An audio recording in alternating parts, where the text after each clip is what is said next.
Chapter 640. The car sped past in a flash. Su Qingsing looked at the familiar profile and subconsciously raised her foot to catch up with it. Before she could catch up, Hu Jinyao had already held her waist. "What's wrong? Slow down." I think I saw Mengwan." Su Qingsing looked at the silhouette of the car that sped away.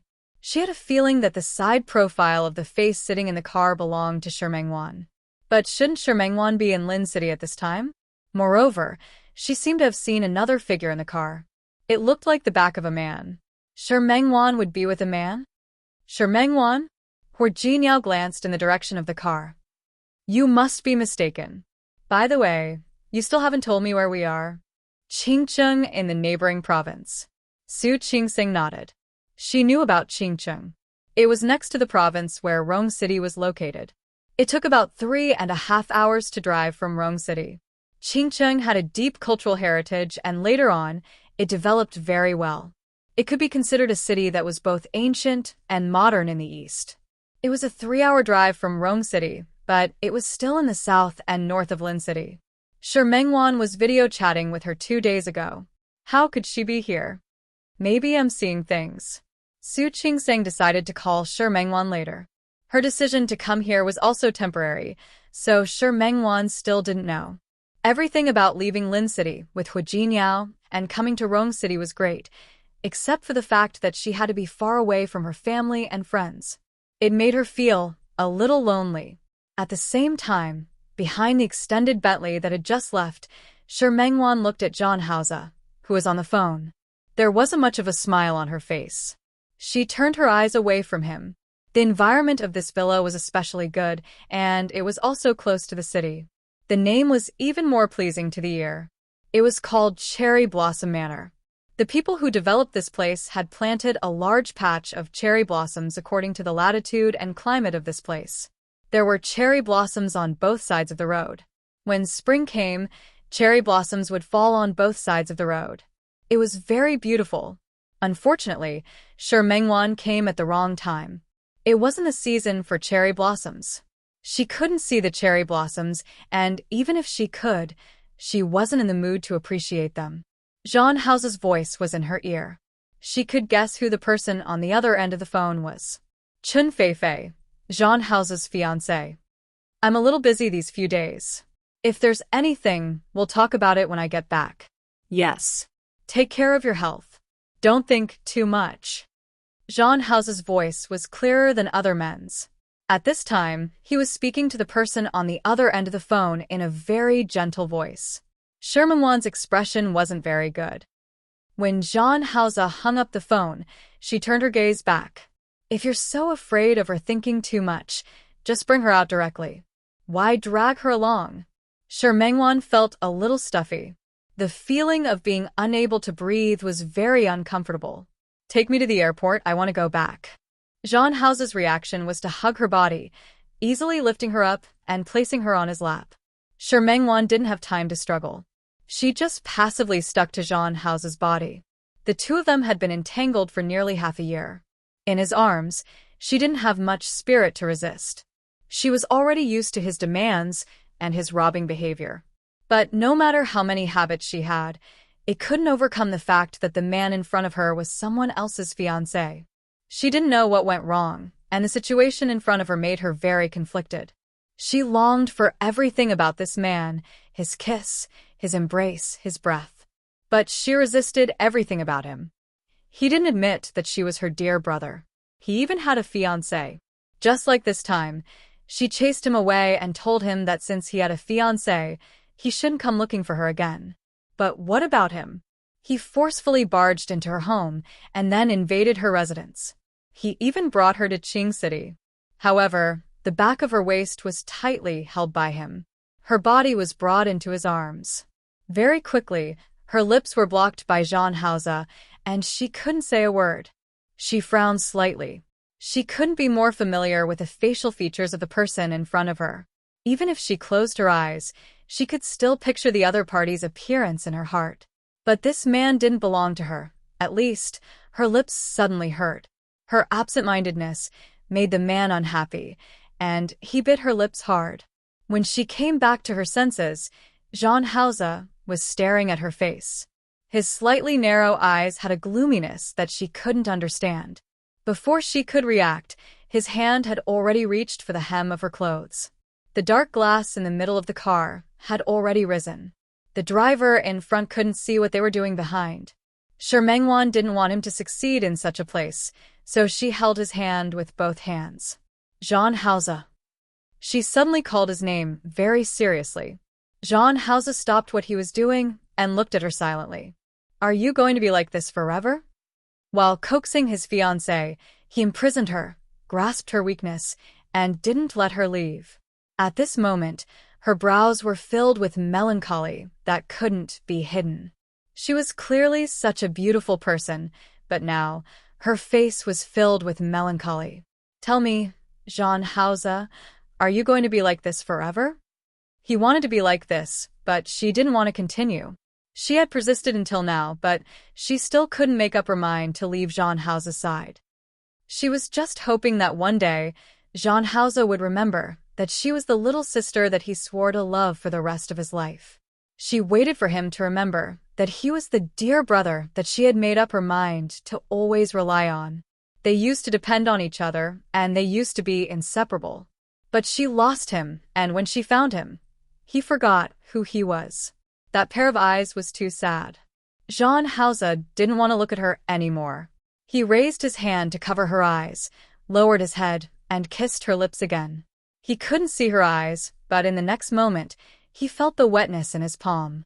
Jean Hauser paused for a moment, but soon, he deepened his plunder. Su Qingsing stretched and looked at the cherry blossom avenue in front of her with a hint of regret in her eyes. If only we had come in April.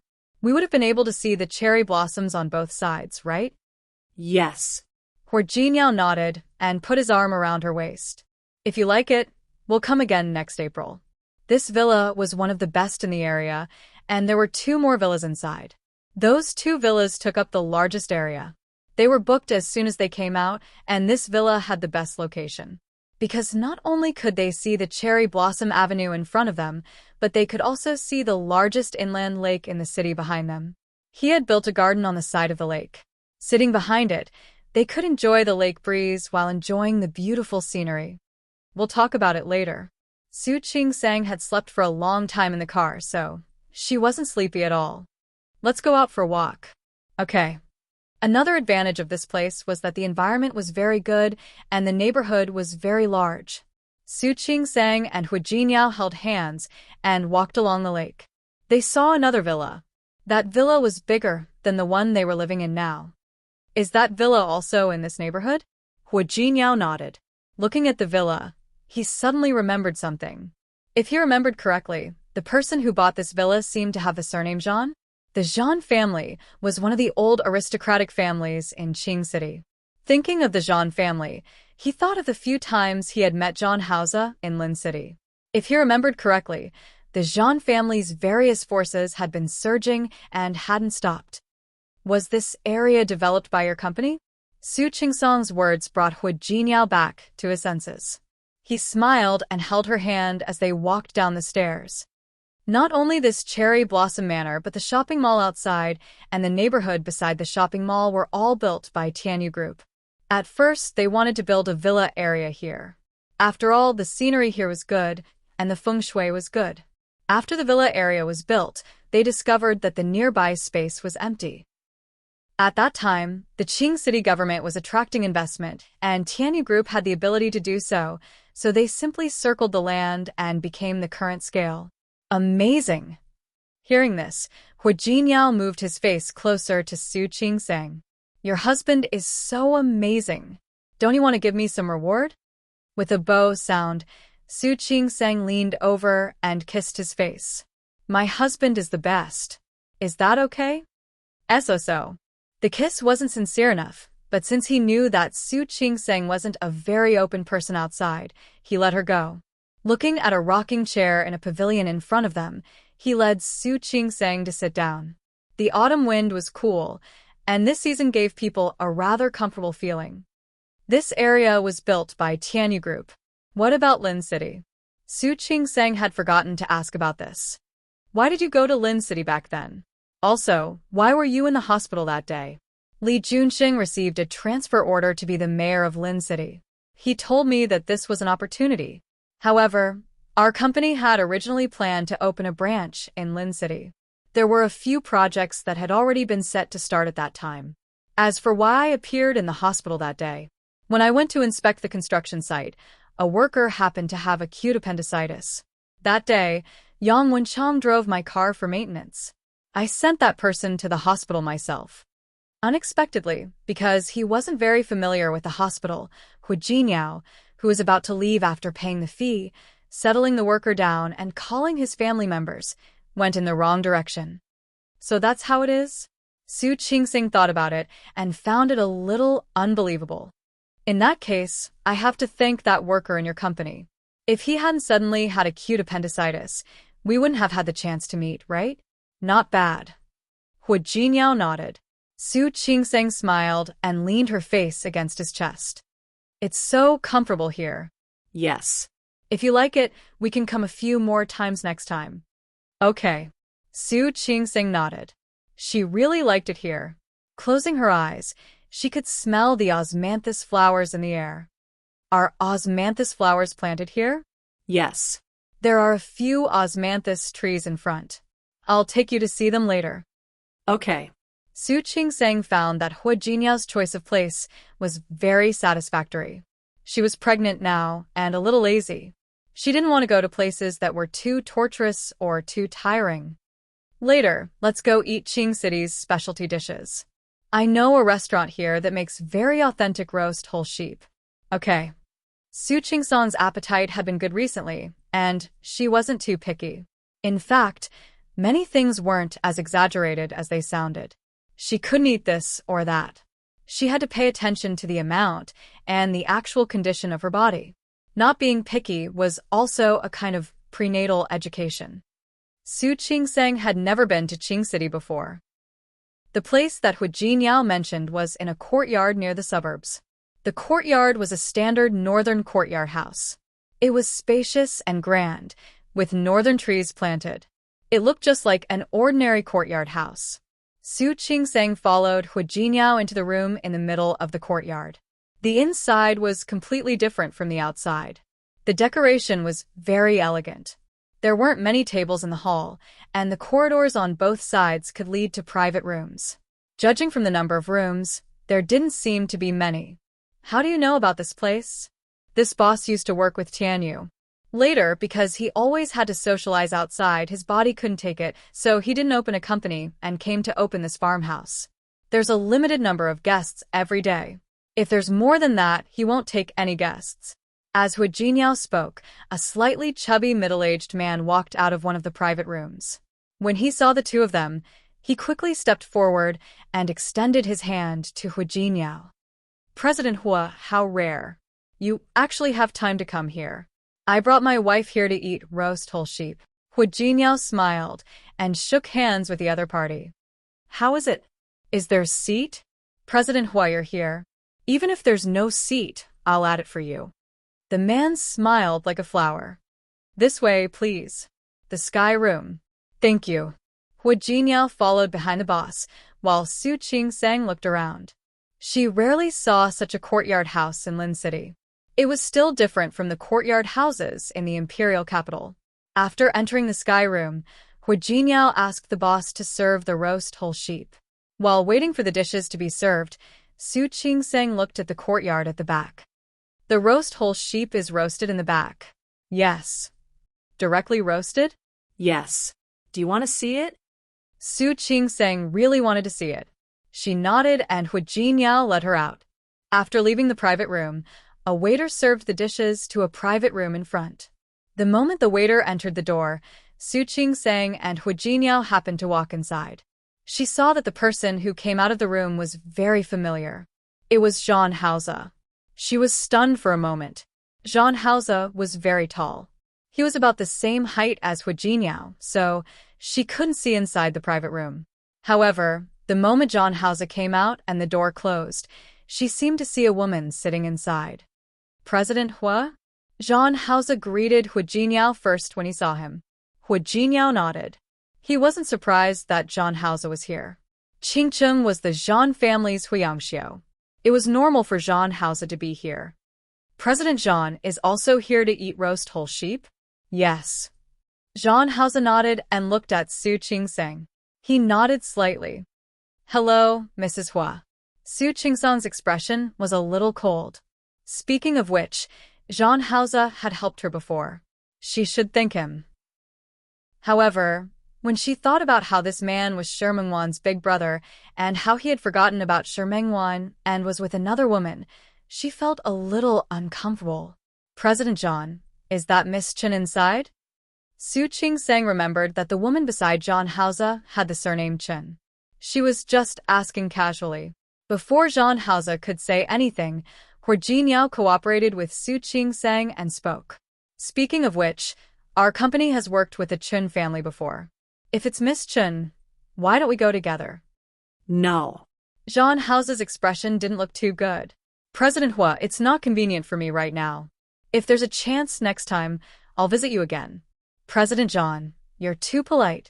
Hu Jinyao and Su Qingsang could tell that the person inside wasn't Chen Feifei. Su Qingsang's expression didn't look too good either. Seeing Zhang Haoze walk to the other side, she glared at his back. What's wrong? Why are you unhappy? Hu Jinyao didn't quite understand Su Qingsang's thoughts. He looked in Zhang Haoze's direction and asked, Did he offend you? Yes. How did he offend you? Tell me, I'll help you vent your anger. Forget it. Su Qingsang shook her head. Zhang Haoze had forgotten about Shi Mengwan and was with Chen Feifei. Now he was here with another woman. Don't tell her that it was nothing. She could tell from Zhang Haoze's expression just now. There must be something fishy going on. She felt a little upset. Poor Shi Mengwan had rejected countless suitors for such a man for so many years. She was still single. But what about Zhang Haoze? He was hugging women here and had no idea who Shi Mengwan was. Although feelings were one-sided, she had to be allowed to stand up for her friend, right? However, there was no need to tell Hu Jinyao about these thoughts now. Looking at the closed door of the private room, the waiter still hadn't come out to serve the dishes. She held Hu Jinyao's hand and said, Didn't you say you wanted to see the whole roast lamb? Let's go. She left with Hu Jinyao, and the door of the private room opened. The waiter came out from inside, and the person standing behind the door was Shi Mengwan, who was careful not to be seen. She placed one hand on her chest to suppress her heart, which was about to jump out. She took a deep breath and leaned her body against the wall. Suddenly, a wave of sadness welled up in her heart. Did such a shameful relationship really have to continue? Su Qingsang didn't know what she had missed. After watching the live performance of the whole roast lamb for a while, she couldn't stand it anymore. The temperature was too high, and she was especially afraid of heat now. She didn't run into Zhang Haoze again when she returned to the private room. By the time she finished eating with Hu Jinyao, the waiter had already started to clean up the private room. Zhang Haoze had already left. After returning to the Cherry Blossom Manor, she sent a video request to Shi Mengwan while Hu Jinyao went to take a shower. However, she was rejected. Su Qingsang was stunned for a moment before she thought of sending it again. Shi Mengwan had already taken the initiative to call. Qingsang. Mengwan, is it not convenient for you now? Yes, a guest came over. She's going to look at clothes now. I'm going to measure her later. There's still a guest at such a late hour? This person is too insensible. Doesn't she know that you need to rest? Su Qingsang's tone was filled with heartache. Shi Mengwan didn't reply. She was just saying it. It wasn't that she didn't know Shi Mengwan's workaholic personality. It's okay. I'm used to it. How have you been? I'm fine. Now the child is making trouble for me. He could even eat now. By the way, guess where I am now? Where are you? Shi Mengwan already knew, so her tone wasn't surprised. I'm in Qing City. You didn't expect it, did you? Su Qingsang didn't hear anything wrong in Shi Mengwan's voice. After all, she couldn't see the other party's expression through the phone. Hu Jinyao took me to eat roast whole lamb tonight. It tasted really good. Mengwan, come over next time. Let's do it again. Okay. Shi Mengwan nodded and looked at the man who had just come out of the bathroom. Why did you think of coming to Qing City? Su Qingsing noticed that Shi Mengwan used the word come, but she didn't think in that direction. Hu Jinniao said that my mother left. He was afraid that I would be bored at home, so he took me out for a walk. He said it was like a honeymoon. That's great. Shi Mengwan smiled, her eyes filled with pure envy. How many people in the world could be as lucky as Su Qingsing? She met a man who liked her, doted on her, protected her, and held her in the palm of his hand? Mengwan? Su Qingsing suddenly changed the topic, and her tone became serious. Yes. Well. Su Qingsing wasn't good at this kind of thing. But thinking of Zhan Hao's reaction today, she was really worried for her good friend. You still think about your dear brother. Don't you think about other men? On the other end, Zhan Hao had already walked behind Shi Mengwan. Her heart skipped a beat, and she forced her voice to remain calm. Why are you talking about this? Su Qingsing rarely mentioned this in front of her.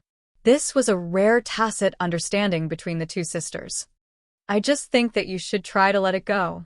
After all, the beautiful relationship in your heart as a childhood sweetheart might have long been forgotten by the other party. Moreover, so much time has passed. The person from back then might not be the person from back then. Haven't you ever thought about it? Perhaps what you're stubbornly pursuing is just an unwillingness in your heart. Or a fantasy. In fact, that man might already be married. He might even have a child. Or perhaps he is lacking in other aspects. Qingsing, Mengwan, listen to me. I know what you're thinking, and I've always respected your determination to wait. But I feel that whether it's waiting or looking forward to it, it should be placed on someone who's worth it. For those who can't bear to part with it, there's really no need to waste your feelings. That would only increase your pain and emptiness. In silence, Shi Mengwan's body was pulled into Zhan Hao's arms. She almost threw the phone in her palm. Mengwan? Qingsing stopped talking. I know everything. Everyone understood the logic, but it was too difficult to do it. Especially, Zhan Hao's hands had already reached into her collar. His lips, with a slight warmth, landed on the back of her neck. Shi Mengwan trembled and couldn't help but take a step forward, but she couldn't get rid of Zhan Hao's hands. He brought her back into his arms. She couldn't help but let out a soft cry. Mengwan? What's wrong? I'm fine. You're not angry, are you? Don't be angry. I really just think that it's not a good idea for you to wait endlessly like this. Chapter 641. Su Qingsing didn't want to interfere with Shi Mengwan's feelings, but she really felt that Zhan Hao wasn't worth Shi Mengwan waiting for. Let's not talk about the fact that he brought a woman out to eat alone today, which might not be a big deal. However, it was a fact that Zhan Hao and Chen Feifei were engaged. On the way back today, she also asked Hu Jinniao about it, and he briefly told her some things. The Zhan family situation was even more complicated than the Hu family's. The Hu family still had old Master Hu, although Hu Mingmei and Hu Mingliang had their own ideas. However, whether it was old Master Hu or Hu Mingguang, they could suppress them. The company was divided into different departments, and everyone had their own things to do. Hu Jinniao alone could suppress those people. But the Zhan family's current situation was very complicated. Not to mention that Zhan Hao didn't have that kind of feelings for Shi Mengwan. He had completely forgotten about Shi Mengwan. Even if he hadn't forgotten, if he really got together with Shi Mengwan's life wouldn't be too good. Thinking of this, Su Qingsing became more and more worried. Mengwan, for some people, the environment is too complicated, and the experience of growing up is also very complicated. If you continue like this, I think it will be very hard for you. Shi Mengwan was still so young. There was no need for her to waste her time on Zhan Hao. It wasn't like she wasn't wanted. There had been too many people pursuing her over the years. Not to mention others, Hu Jinniao's childhood friend Wan Xianying was also not bad. The important thing was for her to learn to let go of the past, accept other men, and welcome a new life. Silence. Just as Shi Mengwan was about to speak, Zhan Hao's arms were already around her waist. She took a deep breath and forced herself not to reveal any flaws. I got it. Thank you, Qingsing. Why are you being so polite with me? Su Qingsang really wanted Shi Mengwan to be happy. Mengwan, find it good, right man? You deserve it. Shi Mengwan didn't say anything. Her hands became more and more unruly. She had to quickly end the conversation with Su Qingsang. My guest is here. I have to go. All right. Come to Rong City when you have time. I missed you so much. In the past, Su Qingsang had a cold personality and kept her distance from everyone. She was only close to Shi Mengwan. Okay. Shi Mengwan's voice disappeared in the beeping sound of the phone. Her clothes had been pushed up to her chest. Her body was turned around, but she didn't hug his neck like she used to. Instead, she put her hands on his chest, and her expression showed resistance. Zhang Haoze stopped and stared at her face. Angry? Shi Mengwan looked at Zhang Haoze and felt depressed. She was a little angry, not at him, but at herself. Ever since she was 12 years old, she had been looking forward to reuniting with her dear brother because of the warmth of their youth. She understood what Su Qingsang said. But understanding was one thing, doing it was another. This man had become her obsession. She couldn't let him go, and she couldn't let him go. If she could get away, she would have asked herself to leave when she found out that Chen Feifei was beside Zhang Haoze. Realizing that she was actually distracted again, Zhang Haoze bit her lips again. Shi Mengwan was in pain and suddenly pushed him away. Zhang Haoze. She really couldn't go on like this. Shi Mengwan turned her face away and didn't look at him. I want to go back to Lin City. Okay. Zhang Haoze nodded. His rare attitude stunned her for a moment. After a few days, I'll go back with you. I want to go back now. Su Qingsang came to Qing City, and she didn't want to meet Su Qingsang. Zhang Haoze narrowed his eyes slightly and looked at Shi Mengwan. He suddenly went forward and picked her up. Before she could react, he carried her to the direction of the bed. Shi Mengwan didn't manage to leave in the end. When she woke up in the morning, Zhang Haoze had already left. He had been especially busy in Lin City, and it was even more so after coming to Qing City. In Lin City, when he was very busy, she still had her own things to do, such as going to the studio and drawing. But when she came here and stayed in this big villa, she felt like a bird with broken wings. After getting up, she wasn't in a hurry to go downstairs for breakfast. Shi Mengwan casually put on a coat and went to the balcony. From here, she could see the lake at the back. The scenery was quite good. Not long after she sat down on the sofa, she actually saw Su Qingsang. Shi Mengwan was shocked. She wanted to stand up without thinking, but she felt that her movements were too big. She was on the second floor now. Su Qingsang and Hu Jinyao were walking by the lake in the distance. When she saw the two of them walking in this direction, she was so shocked that she quickly got up and entered the room. She drew the curtains and stood by the curtains to look downstairs.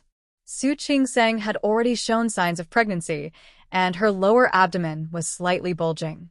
She was wearing a pregnant dress, and her face was filled with a warm and satisfied smile. Hu Jinyao walked beside her, and the two of them whispered to each other from time to time. She was thinking too much. Su Qingsang wouldn't notice this side at all, much less discover her. The smile on Su Qingsang's face made Shi Mengwan envious. Her hand holding Hu Jinyao's made her yearn even more. She and Zhang Haoze couldn't even appear in front of everyone. He had a fiancée. No matter when, the woman standing in front of him wouldn't be her. Shi Mengwan's mood fell to the bottom of the valley. She couldn't recover from that strange feeling. Her body was hugged by someone. Zhang Haoze was actually at home today. He followed her gaze and looked out of the window. Do you want to go down and say hello? His warm breath brushed against her neck. She shrank her neck and wanted to escape from his control. However, her body was turned around and pressed against the glass of the sliding door of the balcony.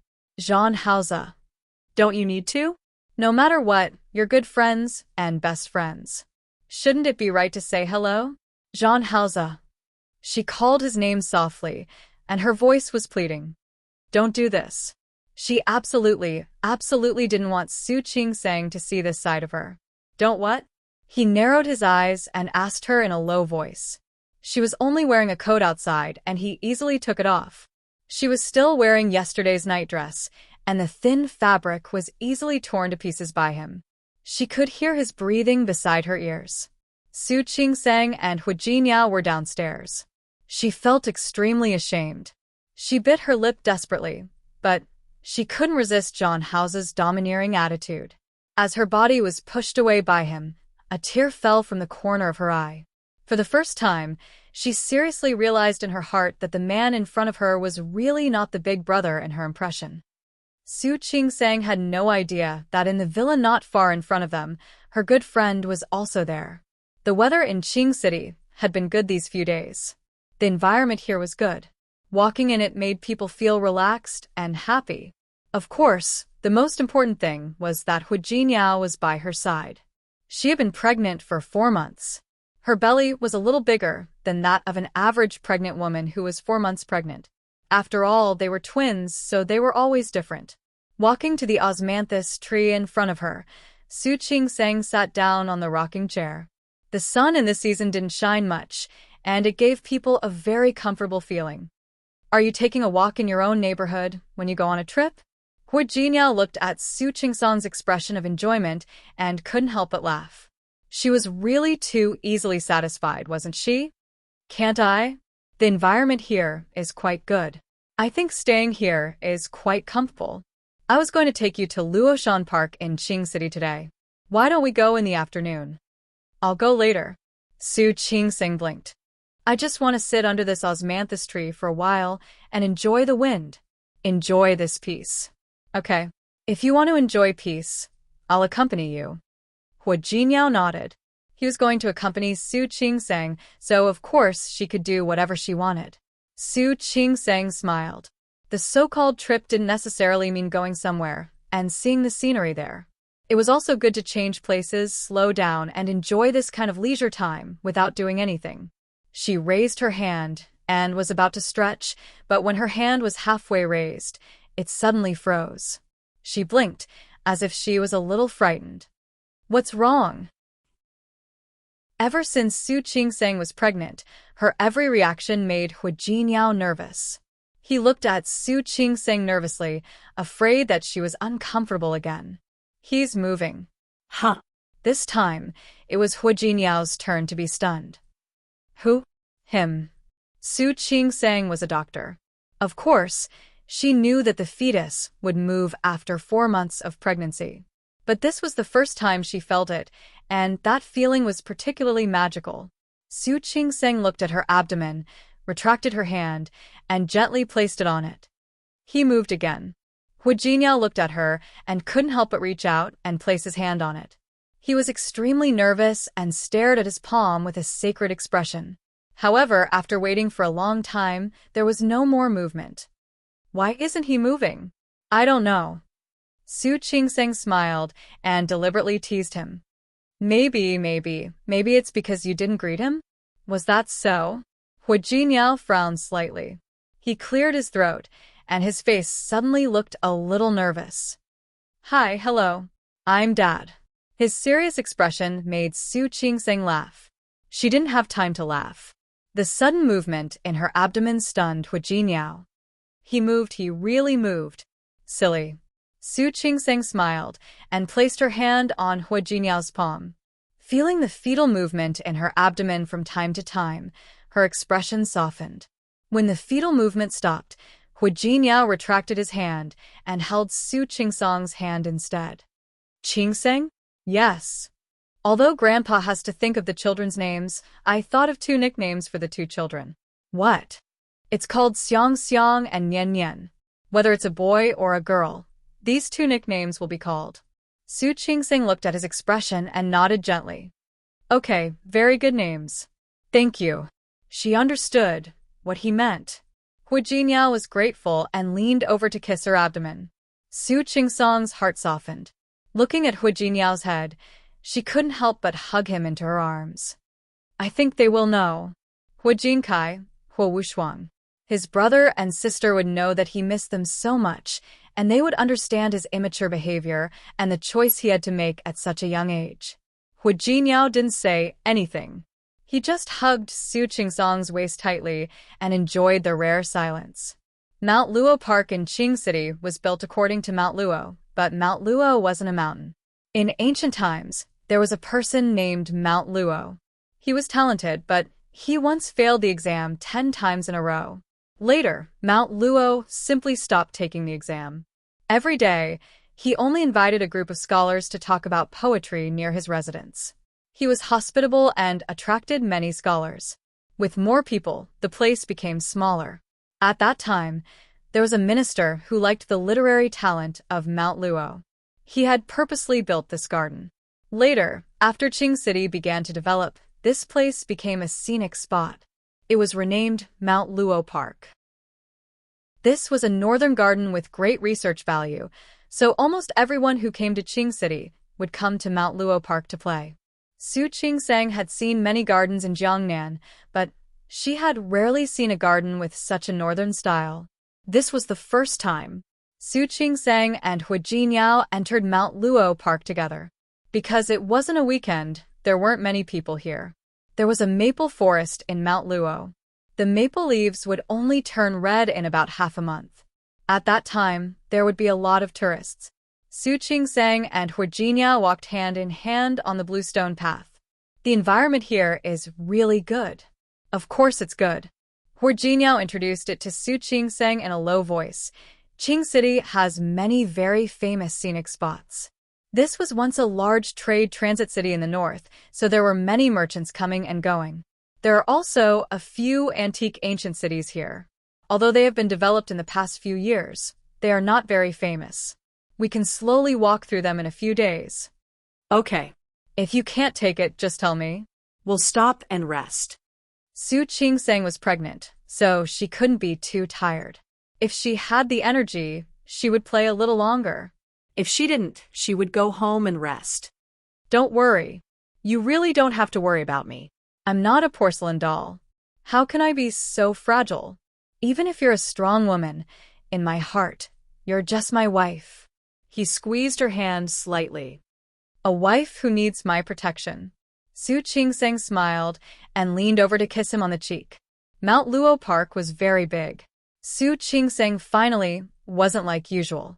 By evening, she was already a little overwhelmed. Hu Jinyao had been paying attention to Su Qingsang's expression. Seeing her like this, he immediately stopped her from leaving. Let's go back.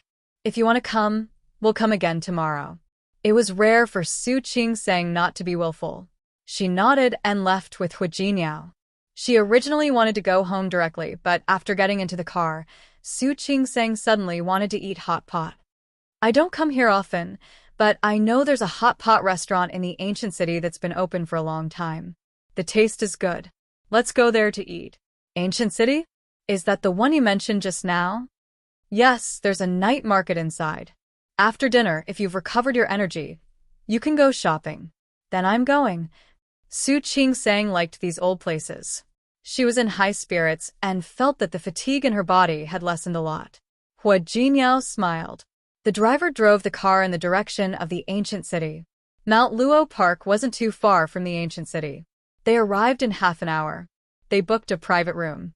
Su Qingsang was really tired after walking for half a day. After ordering a lot of dishes, she only cared about enjoying the food to her heart's content. She was in charge of eating, and Hu Jinyao was in charge of cooking for her. On the contrary, he didn't eat much. This was a new hobby that Hu Jinyao had developed ever since Su Qingsang became pregnant.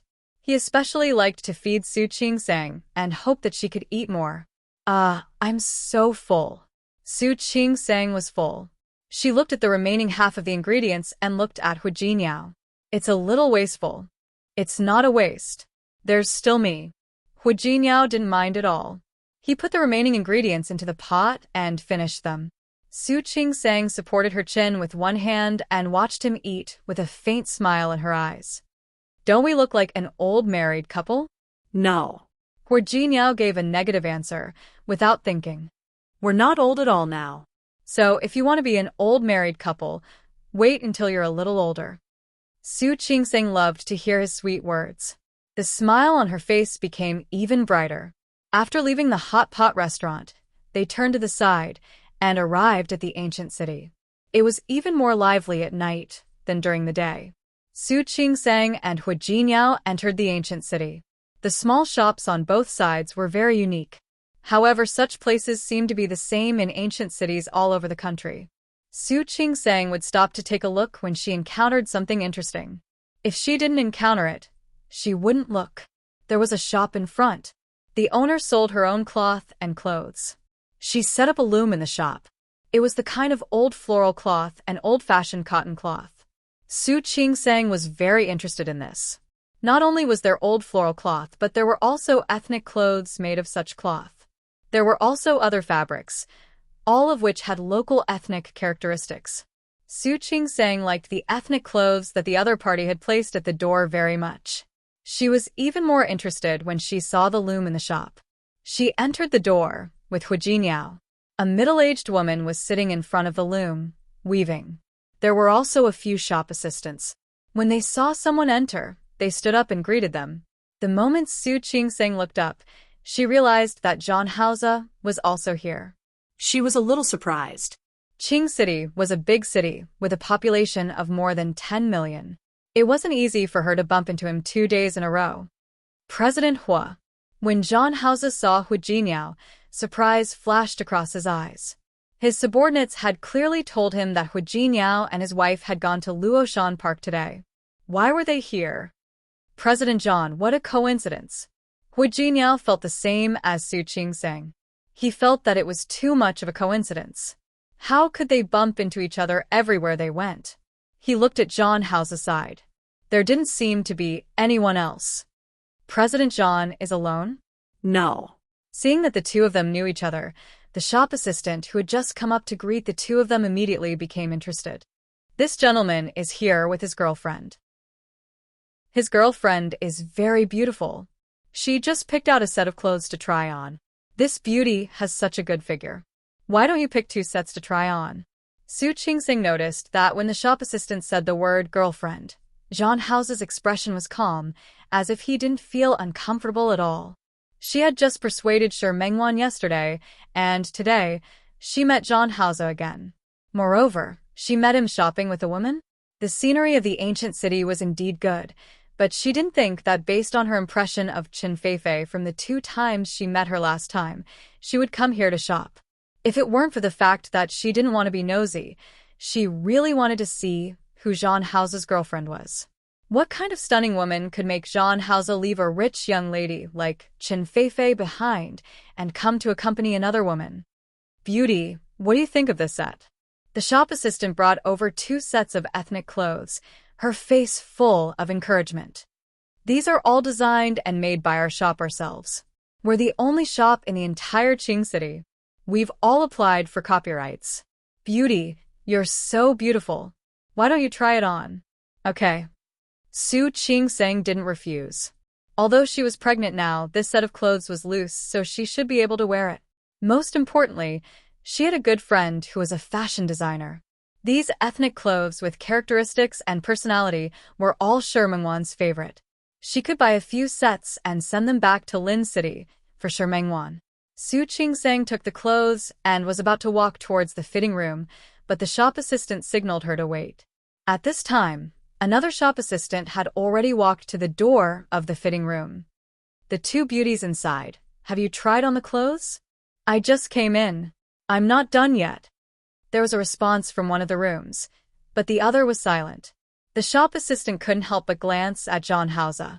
Because there were many people coming and going in a shop like theirs when there was a lot of traffic, many people would take it away without trying it on, so there were only 2 fitting rooms. The gentleman's girlfriend had been in for a long time, but she didn't answer. Sir, your girlfriend has been in for a long time. Why isn't there any movement? Zhang Haoze glanced at the shop assistant, then at Su Qingsang. His expression didn't look too good. My girlfriend takes a long time to change. Is there a problem? No problem, no problem. Zhang Haoze's gloomy expression made the shop assistant a little scared. She didn't dare to rush him anymore. Su Qingsang smiled and didn't mind. It's okay. I'll wait a while. As she spoke, she looked at Zhang Haoze. President Zhang, there's no need to be in a hurry. We're just here to stroll around. There's no hurry. Hu Jingyao stood at the side and narrowed his eyes at John Hauser. His sharp intuition told him that there seemed to be something wrong with John Hauser today. He took a step forward and stood in front of Su Qingseng, looking at John Hauser. Speaking of which, it's really fate that we can meet President John twice in 2 days. However, I'm surprised that President John has the time to come to a place like the ancient city to play. If I remember correctly, President John should have a lot of work to do now, right? You're welcome. Business is endless. Just like President Hua, didn't you also put aside your work to accompany your wife out to play? Indeed. Hu Jingyao smiled. Then, can I look forward to the good news from President John? I think President John won't mind buying me a drink when the good news comes, right?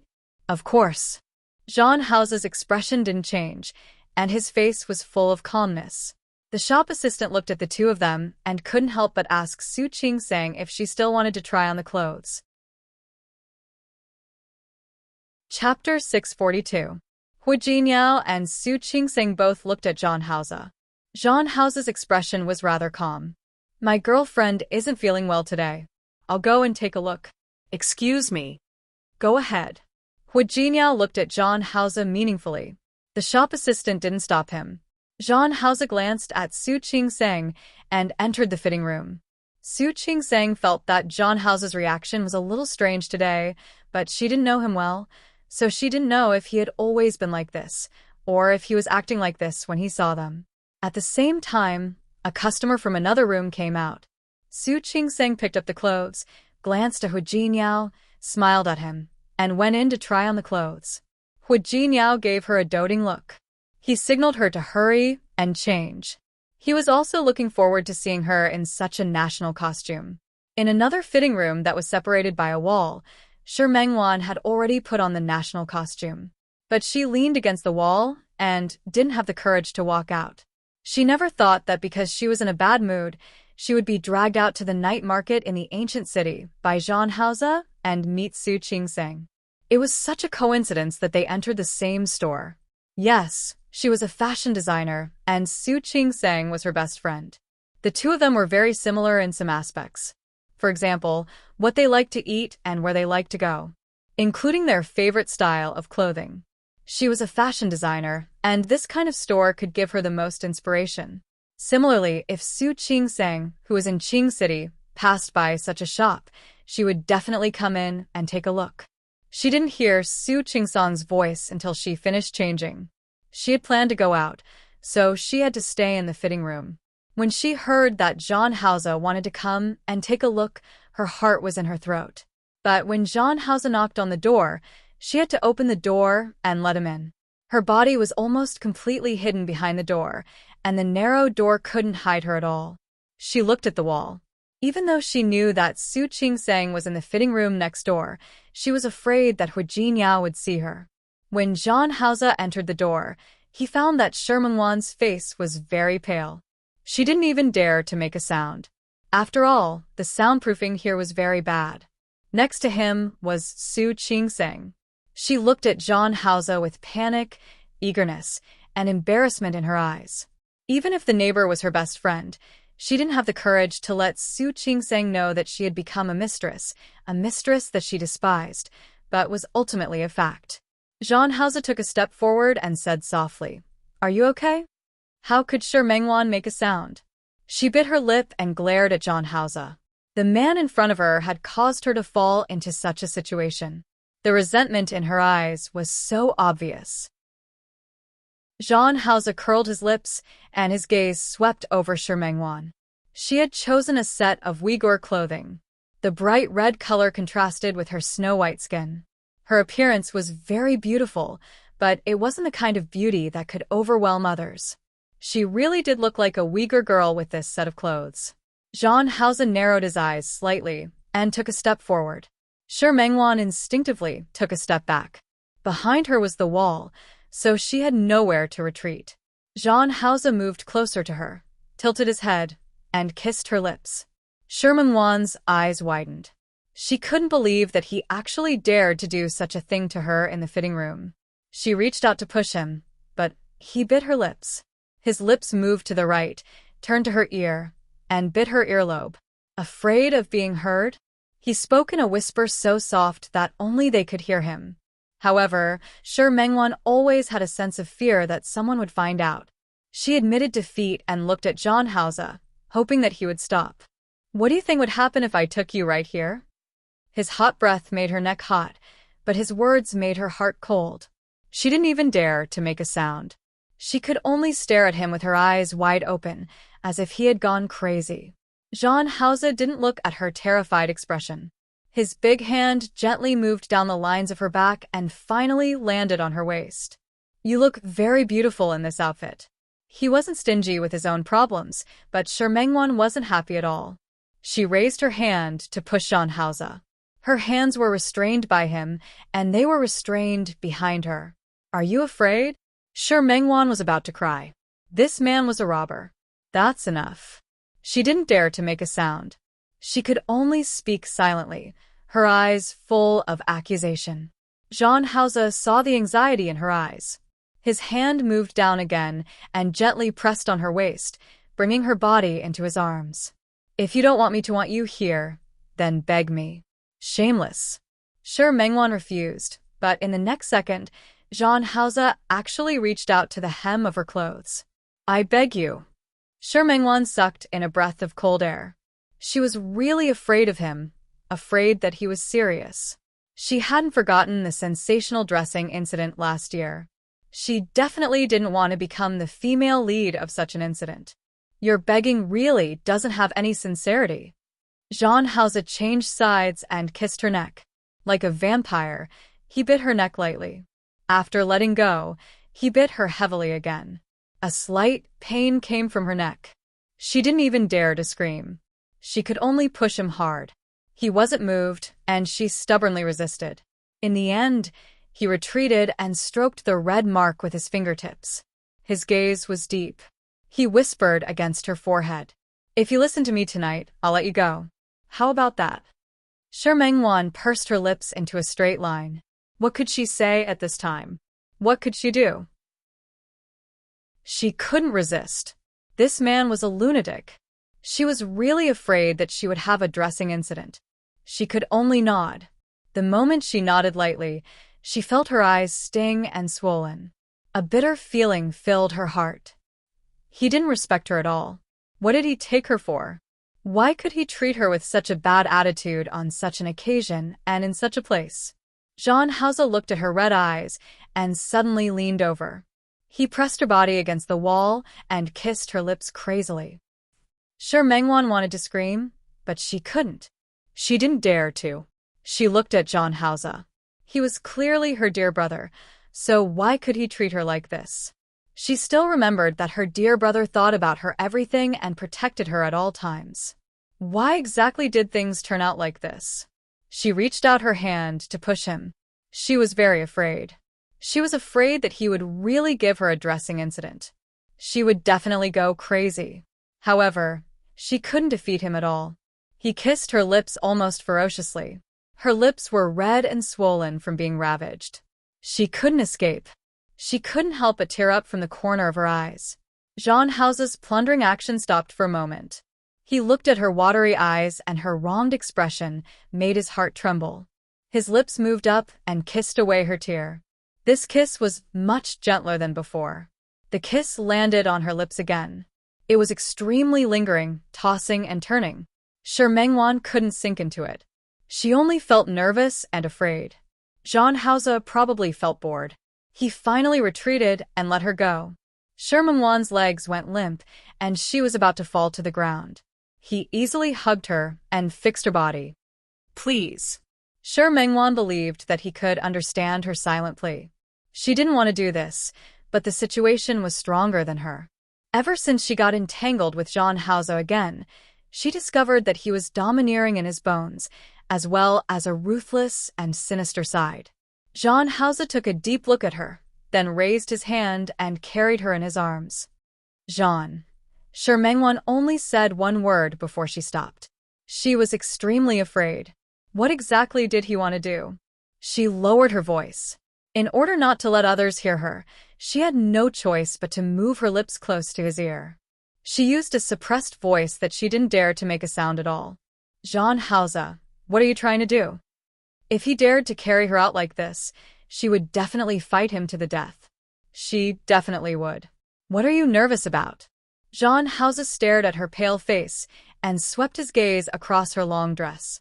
Remember, you owe me again. As he spoke, he raised his leg and fixed her body slightly. Then, he pulled the clothes she had changed out of from the hook with one hand and covered her head with it. Sure Mengwan couldn't see outside anymore. Jean Hausa picked her up again, opened the door, and walked out. As soon as he walked out, he met Hu Jinyao's gaze. Jean Hausa's footsteps paused for a moment. He was holding a person in his arms. The hand on Shi Mengwan's body pressed down on the corner of her shirt. This action was very subtle, but Hu Jinyao saw it. President John, this is... Excuse me, President Hua. My girlfriend isn't feeling well. I'll take her back first. Do you need help? Hu Jinyao looked very enthusiastic. My driver is right outside. If President John needs it, I can ask him to take you to the hospital first. There's no need to trouble yourself. I drove here. Jean Hausa's voice was indifferent. As he spoke, he glanced outside the shop. Immediately, a bodyguard followed him in and paid the money. Jean Hausa only nodded slightly at Hu Jinyao and left with Shi Mengwan in his arms. From beginning to end, Shi Mengwan's upper body was covered by clothes. Not only could he not see her face, but even half of her body was covered. The only thing that could be clearly seen was the elegant red skirt. There were also those slender ankles. It could be seen that the woman Jean Hausa was carrying should be relatively thin. Jean Hausa walked to the door of the shop. From Hu Jinyao's direction, he could see that the woman's hands were tightly wrapped around Jean Hausa's neck. There was also the face that was buried in Jean Hausa's arms and covered by clothes. Not even her hair was exposed. The woman couldn't see anything, but Jean Hausa's actions of protecting the woman from the beginning to the end could be seen clearly. Hu Jinyao pursed his lips slightly. He didn't have much contact with Jean Hausa. They had worked together twice in Lin City before. They had also met a few times in Qing City. Whether it was the Zhan family in Tianyu or the Qin family in Lin City, they had all worked together. In his memory, he had met Jean Hausa several times. When he was with Qin Feifei, he had never seen Jean Hausa so careful with a woman. No matter who that woman was, to be able to make Jean Hausa so nervous, it really made him curious to see who exactly the other party was.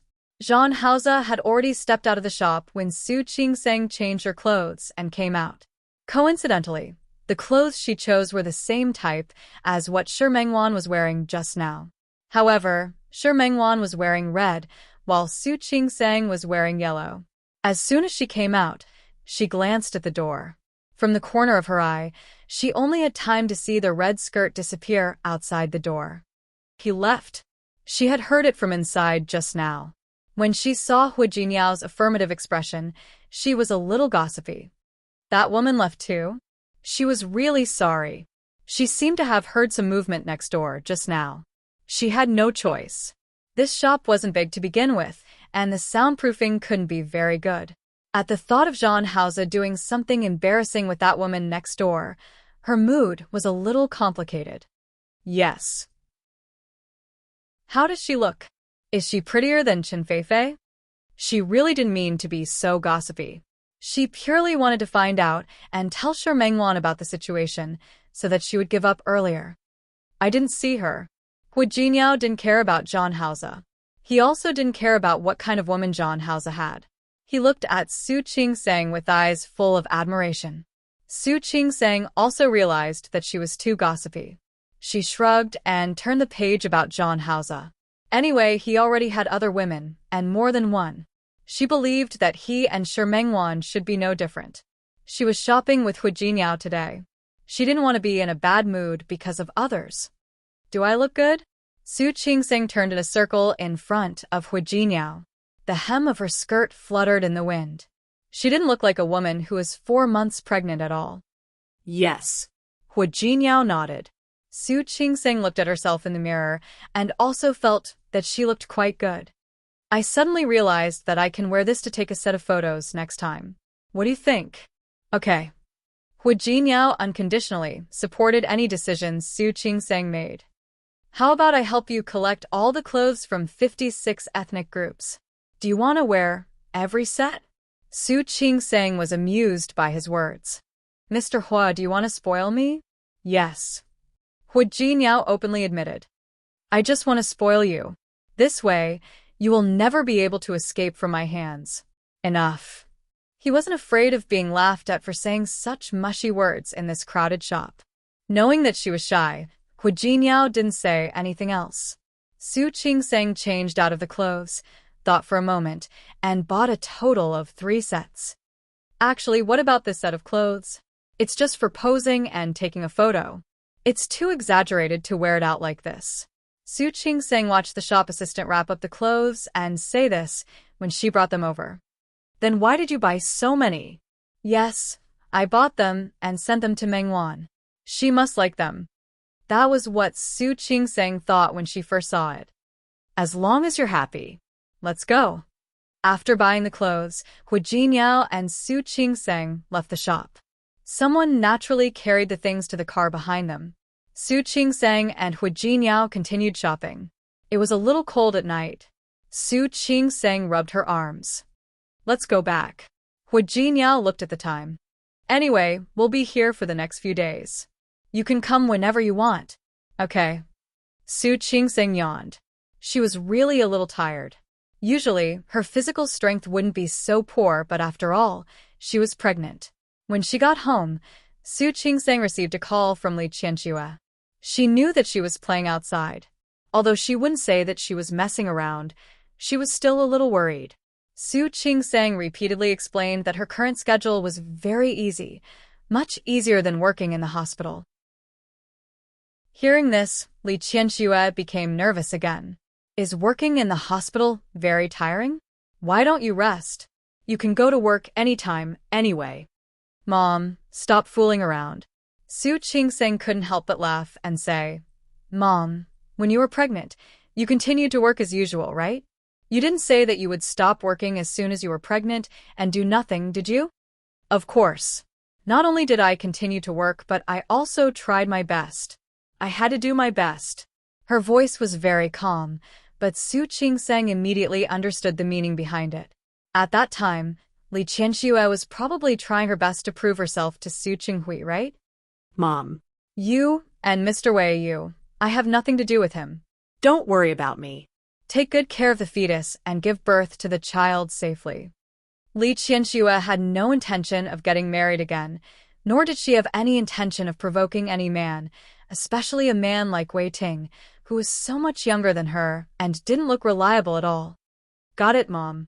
Before hanging up the phone, Su Qingsang still told Li Qianxue her thoughts. Mom, actually, I think even if it's not that Mr. Wei, there can be other men. You're still so young. You can totally start a new life. All right. Li Qianxue was defeated by her daughter. I told you not to worry about me.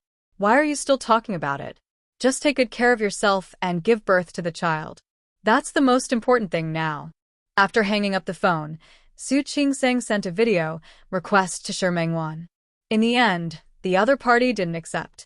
Su Qingsang later called Shi Mengwan, but no one picked up. After thinking about it, she sent her a message and told her that she had bought a few sets of ethnic clothes. Whether it was the color scheme or the style, they were all good. She had already sent them to her studio directly. However, after the message was sent, there was still no reply. This time, she didn't even call her back. Su Qingsang's brows furrowed slightly. It can't be that something happened, right? What's wrong? Hu Jinyao came out of the bathroom and saw Su Qingsang holding her phone in a daze. He went forward and hugged her waist. Why didn't you rest after taking a shower? Why did you come to the balcony to feel the cold wind? No. I'm calling my mom. Su Qingsang thought of Shi Mengwan again. I don't know what Wanwan is busy with. She hasn't picked up my call. She hasn't replied to my message either. It's already so late. Maybe she's already asleep. Maybe. Although Shi Mengwan was a workaholic, she also took good care of her body. Other than when she had to rush, she still went to bed on time most of the time. Chapter 643. Although Shi Mengwan was lucky enough to escape today, she didn't let Su Qingsang see her with Zhang Haoze. But until she left the ancient city, she didn't feel at ease. She felt as if she was being roasted on a fire. Even when she got home, Shi Mengwan didn't recover from the shame she felt in the fitting room. This also directly led to the fact that when Zhang Haoze approached her, she refused to give him any face at all. All her tolerance and concession were based on the fact that she was convinced that the man in front of her was her dear brother.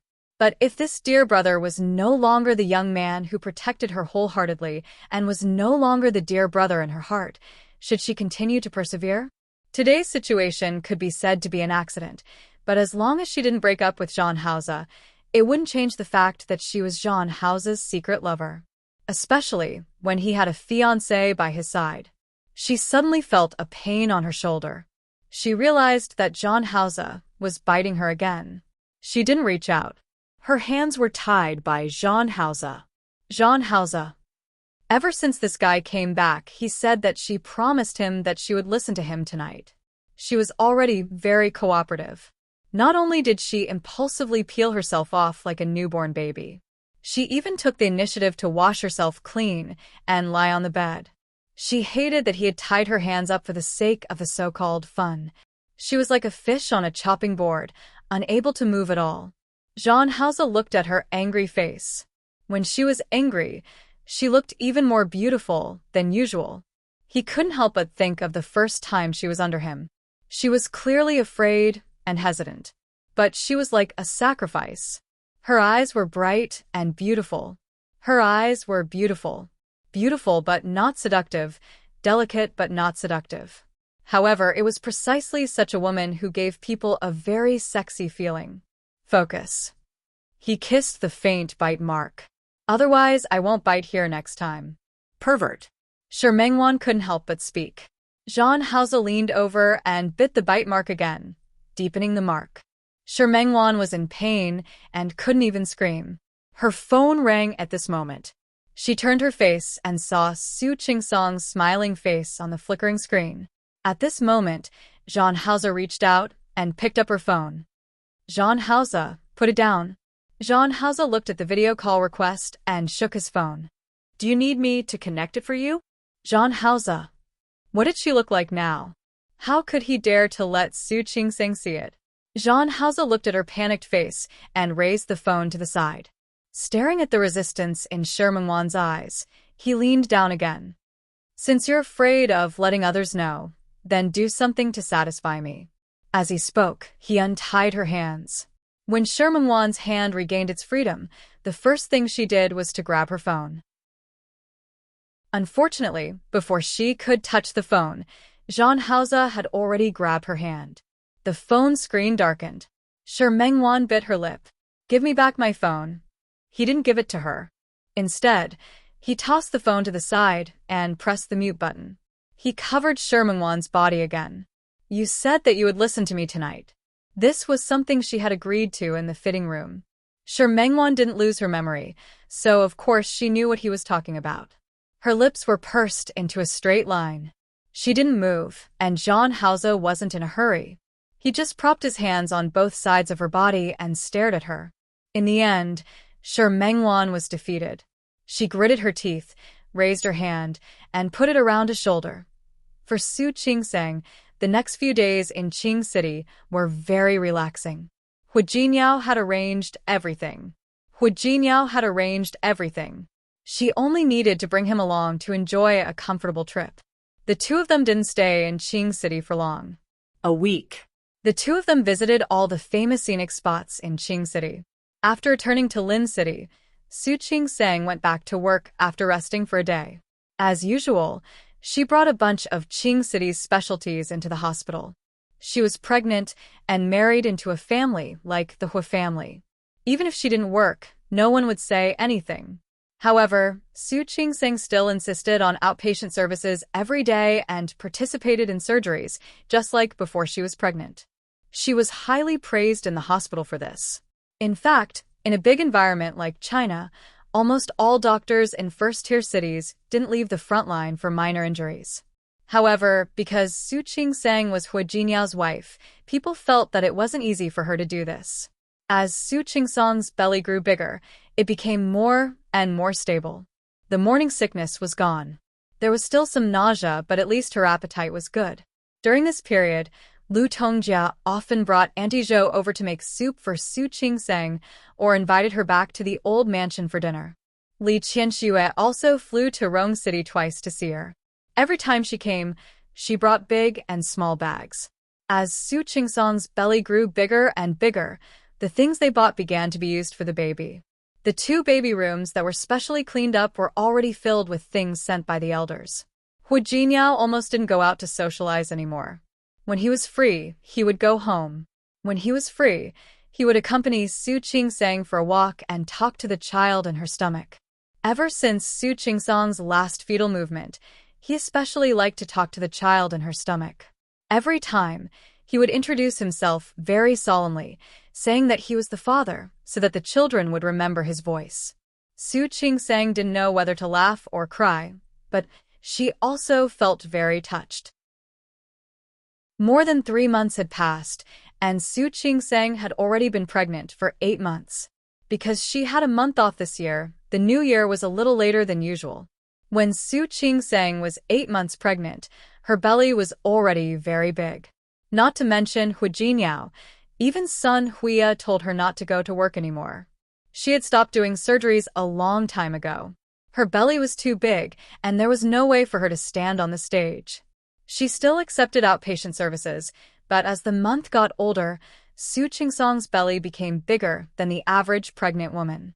Sun Huia tried her best to arrange some easy work for her. Seeing that it was almost the spring festival, Hu Jinyao discussed with the elders of the Hu family and asked Su Qing-sang to apply for leave directly. Su Qing-sang didn't object. She picked a day and asked the driver to send her to the hospital to go through the leave procedures. Hu Jinyao was especially worried about her now, but she was very insistent, so he could only let her go. He only asked her to finish the procedures and go home quickly. Su Qing-sang sometimes thought that Hu Jinyao was very funny. Where could she go with a big belly? She wasn't someone who would mess around with herself. She asked the driver to accompany her, finished the procedures, and went home. From now on, she would officially rest. Su Qing-sang, who was on leave, was asked by old Master Hu to move back to the old mansion. Firstly, it was convenient to take care of her. Secondly, the place was bigger, and the environment was better. It was more suitable for nurturing the fetus. Su Qing-sang didn't refuse this time. Hu Jinyao had to work during the day. Although Auntie Yu was at home, she was pregnant with twins after all. The situation was different. If she had to give birth early, there would be more people at the old mansion. Su Qing-sang thought that she wouldn't be used to it, but after moving here, she realized that she wasn't uncomfortable. Every morning, she would be very sleepy and often couldn't get up. When she moved here, no one would wake her up. After eating, she would read in the garden for a while. Although she didn't go to work, she still had to master the skills that she should master and learn. The winter in Rong City was very cold. If she wanted to go out for a walk, she had to wrap herself up like a ball. Lu Tongjia was very worried about her. Every time she wanted to go out for a walk, she had to accompany her. Later, she felt that it wasn't enough to follow her alone, so she brought Xiao Xia and Xiao Jiang to follow her. Su Qing-sang wore a thick down jacket and walked on the path outside the Hu family's old mansion. Looking at Lu Tongjia holding her hand, she couldn't help but laugh. "Mom, I'm only 8 months pregnant. It's still too early to give birth. You don't have to be so nervous." "I'm not nervous." Although Lu Tongjia said that, she held her hand quite tightly. "Let me tell you, although this road is flat, you still have to be careful when you walk. If you ask me, you shouldn't take a walk. Just stay at home. Look at how cold it is." Mom. Su Qing-sang didn't object to her concern, but she said, "I'm a doctor. Walking properly will help with the delivery. And, you know, it's not good for pregnant women to stay at home all the time. You're a doctor. If you say so." Lu Tongjia couldn't refute her words. With a daughter-in-law who was a doctor, she felt that her previous experience with pregnancy was completely useless. But why did I hear that twins can't walk all the time? Mom, pregnant women's physiques are different, so the situation is naturally different. This needs to be treated differently. Don't be too nervous. How can I not be nervous? You're not having one, you're having two. Two. Lu Tongjia even emphasized her tone. Su Qingseng couldn't help but laugh. Mom, strictly speaking, it's actually easier to have two than one. After all, the fetus can't be as big as a single fetus. When she went for a prenatal checkup last time, Sun Huia also said that her children were all normal, but not particularly big. If possible, she suggested that it was better for her to give birth naturally. It was also good for her body's recovery. Su Qingseng understood these principles. If possible, she hoped that she could give birth naturally. If it wasn't allowed to go smoothly, she would let Sun Huia perform the surgery. As the Spring Festival approached, the atmosphere of the Hui family became more and more intense. Su Qingseng had nothing to do, so she stuck Spring Festival couplets and hung window flowers. Because old Master Hui was around, these traditional customs were carried out every year in the Hui family. When she was putting up the couplets, Su Qingseng suddenly thought of Xiang Kaiping. Last New Year, she was with Xiang Kaiping. At that time, she already knew that she wasn't her mother, but she planned to treat her as her biological mother. However, she didn't expect those things to happen later. She knew that Li Qianxue wouldn't like her to visit Xiang Kaiping. Her belly was getting bigger, and it wasn't convenient for her to go out. When Hu Jinyao returned home, she told him and asked someone to send something over to Xiang Kaiping. New Year's Eve.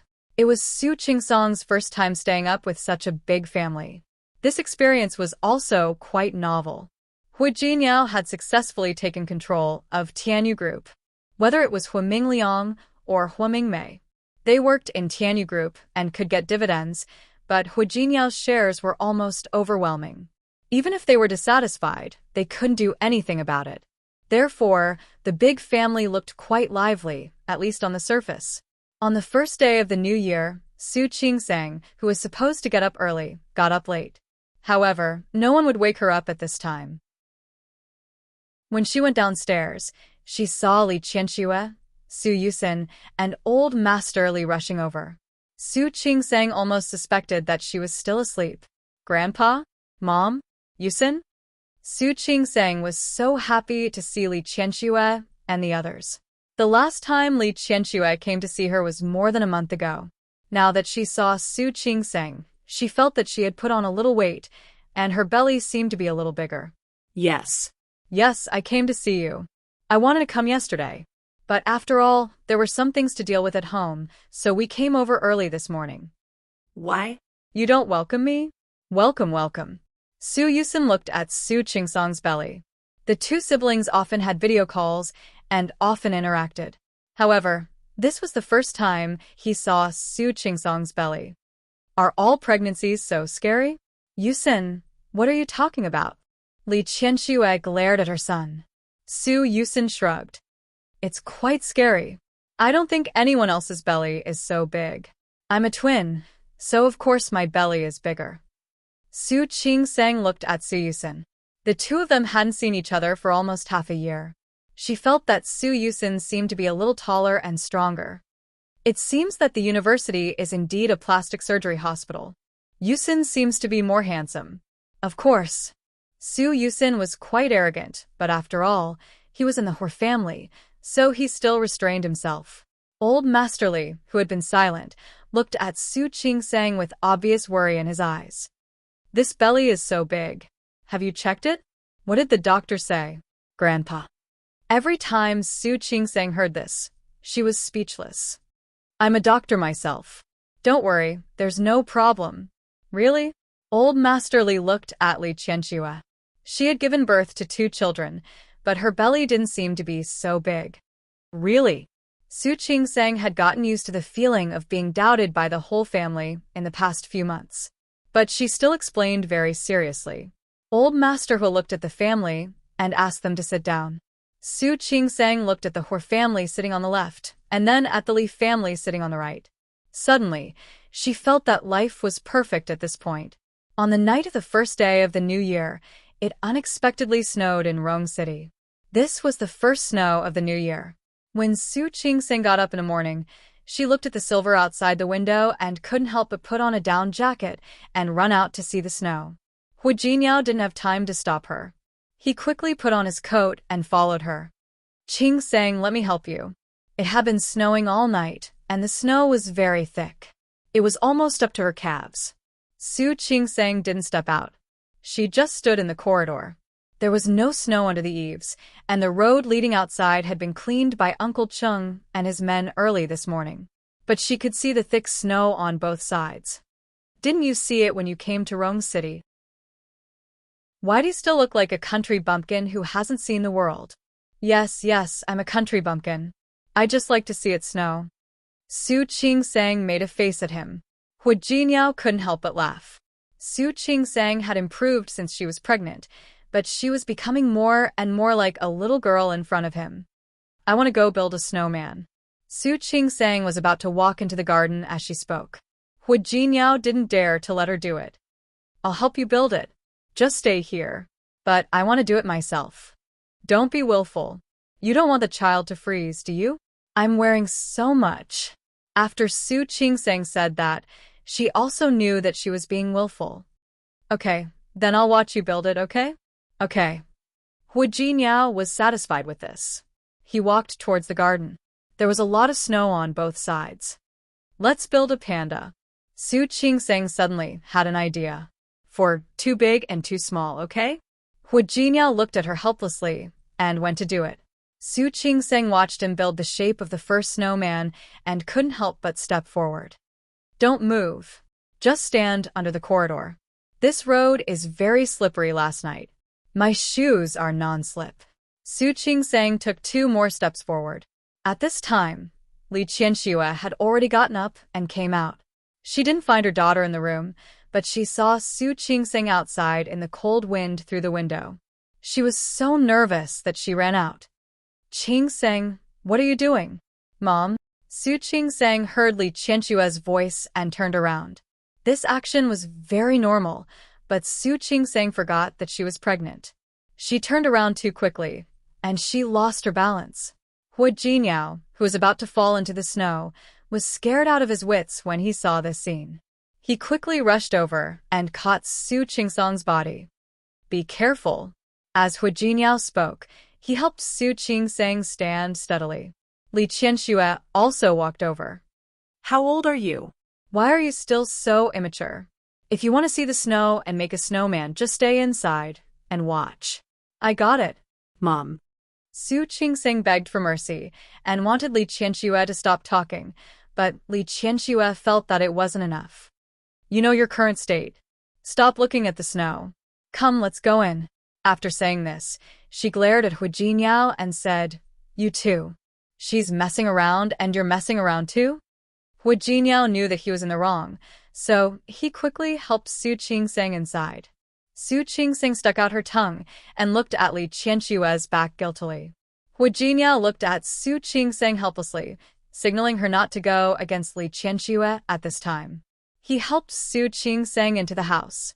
When they went up the steps of the corridor, he thought that Su Qingxing could stand steadily, but Su Qingxing suddenly put her entire body weight on Hu Jinyao. Qingxing? Su Qingxing's hand was on her abdomen. Her expression was a little pale. Li Qianxue, who was in front, had already turned around and saw that her expression was not right. Qingxing, are you okay? Hu Jinyao. Su Qingxing shook her head and tried her best to maintain her composure. I might be giving birth. Chapter 644. Not only him, but Li Qianxue was also surprised. Standing at the side, he couldn't react for a moment. Qingxing, are you going to give birth? Hu Jinyao, who was dumbfounded, asked again. Su Qingxing couldn't answer his question. She grabbed his arm tightly and said, Quick, take me to the hospital. Hu Jinyao said those words through gritted teeth, as if he had finally come to his senses. Hospital? Yes, the hospital. Quick, I'll carry you to the hospital. He couldn't care less about Li Qianxue, who was standing by the side. He picked up Su Qingsang and walked towards the parking lot. Li Qianxue wanted to stop them, but she slapped her forehead and quickly went back into the house to tell the Hua and Li families the news. Hu Jinyao almost wanted to fly to the hospital, but it had snowed the day before. No matter how hard he tried, he had to consider the road conditions. Unable to increase his speed, he became more and more nervous, especially when he saw Su Qingsang's pale face. What do you think? Qingsang, are you in pain? Bear with it. It won't take long. Although it was said to be fast, it was impossible to drive fast on this snowy road. Su Qingsang only had a stomachache. She knew that she was still far from being able to live. Seeing Hu Jinyao's pale face, she still tried to comfort him.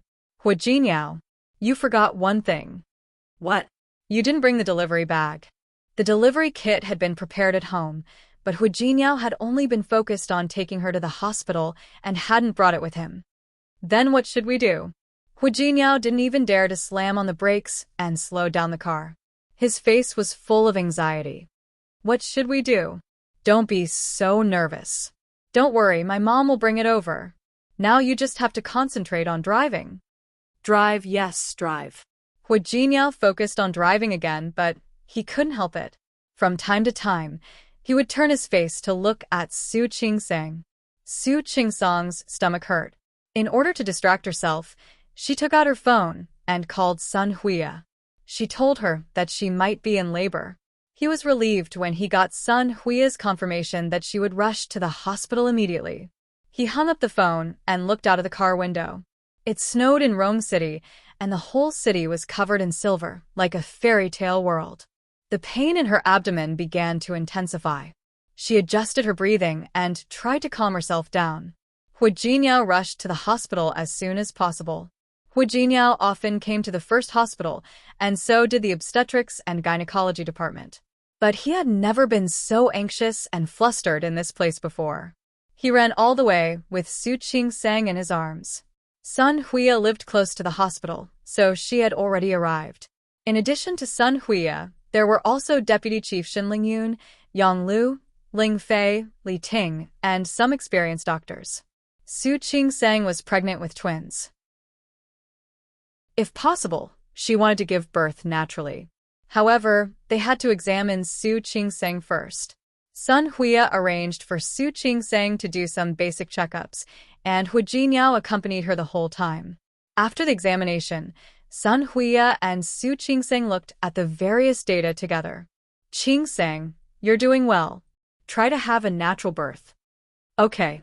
Su Qingsang was a doctor herself, so she didn't need Sun Huia to say anything. She cooperated with her the whole time. Soon, the rest of the Hua family arrived. Old Master Hua, Hua Mingguang and his wife, and the Li family. Li Qianxue looked at Su Qingsang, her eyes full of worry. Qingsang? How are you? Would it work? Why don't we cut it open? Li Qianxue didn't care about anything else. She only wanted her daughter to be fine. Mom. Su Qingsang was actually really in pain, but Li Qianxue's concern made her feel warm and a little helpless. Dr. Sun said that the situation is very good. I can give birth on my own. Don't try to persuade me. But, Mom, don't worry. I'm a doctor myself. I know what's best. I won't joke around with my body. Then, I want to go in with you. Mom, don't accompany me. Grandpa is still here. Don't you want to accompany Grandpa? Don't worry, Director Sun and Director Shen are very experienced. They have also delivered many twins. There's no problem at all. Don't worry. No matter how worried Li Qianxue was, she could only choose to believe Su Qingsang. Su Qingsang planned to go into the delivery room. She had been there many times. Every time, she gave birth to someone else's child. This was the first time she went in to give birth herself. Qingsang. Hu Jinyao went forward and held her hand. Qingsang, how are you? Does it still hurt? Can you give birth on your own? Is there a problem? Will it be dangerous? I often see on TV that it's difficult to give birth. Why don't you listen to your mother and have a C-section? Are you scared? Su Qingsang's question was a joke. It was the first time she had seen Hu Jinyao so incoherent and nervous. She was joking, but Hu Jiniao nodded very seriously. Yes. I'm so scared. Su Qingsang was stunned for a moment. Hu Jiniao held her hand tightly. I'm really scared. Qingsang, you'll be fine, right? Of course. It was the first time Su Qingsang had seen Hu Jiniao so panicked. Her stomach was hurting, but because of his reaction, she felt that the pain wasn't as intense as before. Director's son is here. Don't worry. Everything will be fine. Su Qingsang looked at Hu Jiniao's state. She had originally wanted him to accompany her into the delivery room, but looking at him now, she gave up. Just wait outside. No. Hu Jiniao was very determined. I want to go in with you. Are you sure? Su Qingsang was quite calm. Actually, you don't need to go in with me. Be it Chief Sun or Chief Shen, they were both very experienced doctors. With them here, I'll definitely be fine. I want to go in with you. Hu Jiniao was very persistent. Su Qingsang nodded. Okay. Then don't cause any trouble later. I promise I won't. Hu Jiniao raised 3 fingers and promised. However, when he really entered the delivery room, Hu Jiniao realized that his promise seemed to have been made too early. Su Qingsang was very calm. This calmness was even calmer than when she was on the operating table. She slept on the delivery bed and listened to Sun Hui's instructions. Later, when I tell you to use force, you can use force. Okay. Su Qingsang was in so much pain that her face turned pale. However, Hu Jiniao's face was even paler than hers. Honey, if you're in pain, you can bite my hand. Hu Jiniao grabbed her hand very tightly. It was obvious that he was very nervous. In contrast to his nervousness, Su Qingsang was calm. Why would I bite your hand for no reason? Aren't you in pain? I can bear it. Don't bear it. You'd better bite me. Su Qingsang took a deep breath. Hu Jiniao, calm down. Don't forget that I'm a doctor. Oh. Hu Jiniao watched as her face became paler and paler, her breathing became heavier, and the sweat on her forehead increased. Honey, are you really not going to bite me? Sun Hui had already started to prepare for the delivery. Seeing Hu Jiniao like this, she inexplicably wanted to laugh. She held back. Shut up. Su Qingsang glared at him. Don't speak. Qingsang, you can start using force now. Su Qingsang began to use force. She didn't scream like an ordinary pregnant woman. That wouldn't help, and it would also cause her to lose strength. When Sun Hui told her to use force, she used force. When she told her to relax, she relaxed. Very good, that's it. Come, take a deep breath and use force. Su Qingsang was using force, but she felt that Hu Jiniao's breathing was getting heavier and heavier. Sweetheart. Hu Jiniao had never felt so weak in his 31 years of life as he did today. He held Su Qingsang's hand tightly. Why isn't the child out yet? Su Qingsang didn't have the time to talk to him. She finally realized that letting Hu Jiniao in was a mistake. I can already see the head. Qingsang, don't be distracted. Use force. Hu Jiniao became more and more nervous. Su Qingsang could even feel that her wrist was about to turn red from his pinching. She was in great pain. Not only did it hurt below, but it also hurt above. Hu Jiniao, let go of me. She gritted her teeth and said, but her voice was too soft. Hu Jiniao didn't hear her at all. His attention was completely attracted by Sun Hui's words. Qingsang, did you hear that? The child is coming out? Su Qingsang didn't want to talk to him anymore. She wanted to break free from his hand and use force. She felt something coming out of her body. It's coming out, it's coming out. It's a boy. Congratulations. Sun Hui carried the child out, and Hu Jiniao's grip tightened. Qingsang, did you hear that? It's coming out, it's coming out. Su Qingsang didn't want to talk to him anymore. She had ears. She could hear it herself. Wah. She heard the sound of the child crying. However, she didn't have time to relax. Her stomach hurt even more. She had been in pain for too long, so long that she couldn't hold on any longer. Sun Hui's expression was solemn. She placed her hand on Su Qingsong's stomach and looked at Su Qingsong's pale and exhausted face. Qingsong, you can't relax. There's another one in your stomach. Hu Jinyao's happiness didn't last for more than 10 seconds. Sun Hui's words made him nervous. There's another one? Yes. Sun Huia had also delivered twins before. She had a lot of experience. Qingsong, you should rest for a while. Take a rest first. We'll start exerting ourselves later to give birth to the other child. Okay. Su Qingsong was weak. She had already exhausted most of her strength just now. Now, she really didn't have any strength.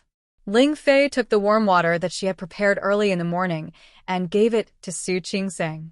She took 2 sips and closed her eyes to rest. Qingsong, you can't fall asleep. Sun Huia was afraid that she would fall asleep. Wait a minute. I'll help you check the condition of the other child now. Su Qingsong couldn't say anything. She could only nod weakly. Hu Jinyao looked at her current state and felt extremely sorry for her. He held Su Qingsong's hand tightly. He had no intention of looking at the child that had just been born. Qingsong, listen to me. The position inside isn't very good right now, but don't be nervous. Let's work hard together. Su Qingsong had no strength left. She looked at Sun Huia and nodded silently. Sun Huia's expression was solemn.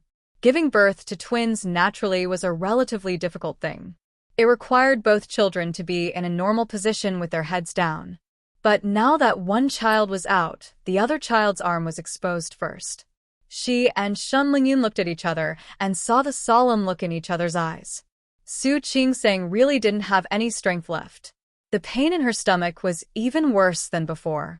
It was as if a knife was constantly stabbing her abdomen, and the pain even made large drops of sweat fall from her forehead. Sun Huia placed her hand on her abdomen, trying to artificially adjust the position of the fetus. Su Qingsong was in so much pain that her body twitched. Hu Jinyao felt that he was about to faint. He couldn't care about the child at all. All his attention was on Su Qingsong. Qingsong? Qingsong, how are you? Are you okay? Su Qingsong couldn't respond to him. She was in so much pain that she didn't have any strength at all. Director Sunday, child, can you turn around? He gritted his teeth and asked these 2 questions. Then he met Sun Huia's solemn face. I'm trying to help you adjust the position of the fetus. Don't be nervous. You're also a doctor. You know that this is normal. Su Qingsong had checked the information before. If some twins had a natural birth, it would take a long time before they could be born. In the past, almost none of the twins that she had delivered had a natural birth. They were all delivered by cesarean section. Since she had planned to have a natural birth, it wouldn't be as easy as a cesarean section. She closed her eyes to rest. She was extremely sleepy, in pain, and tired.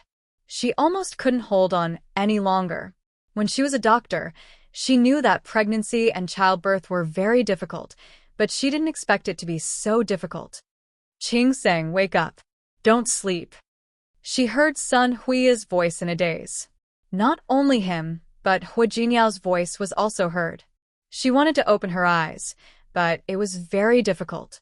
She couldn't open her eyes at all. Her body hurt so much that she didn't even have the strength to open her eyes. Qingsong, wake up.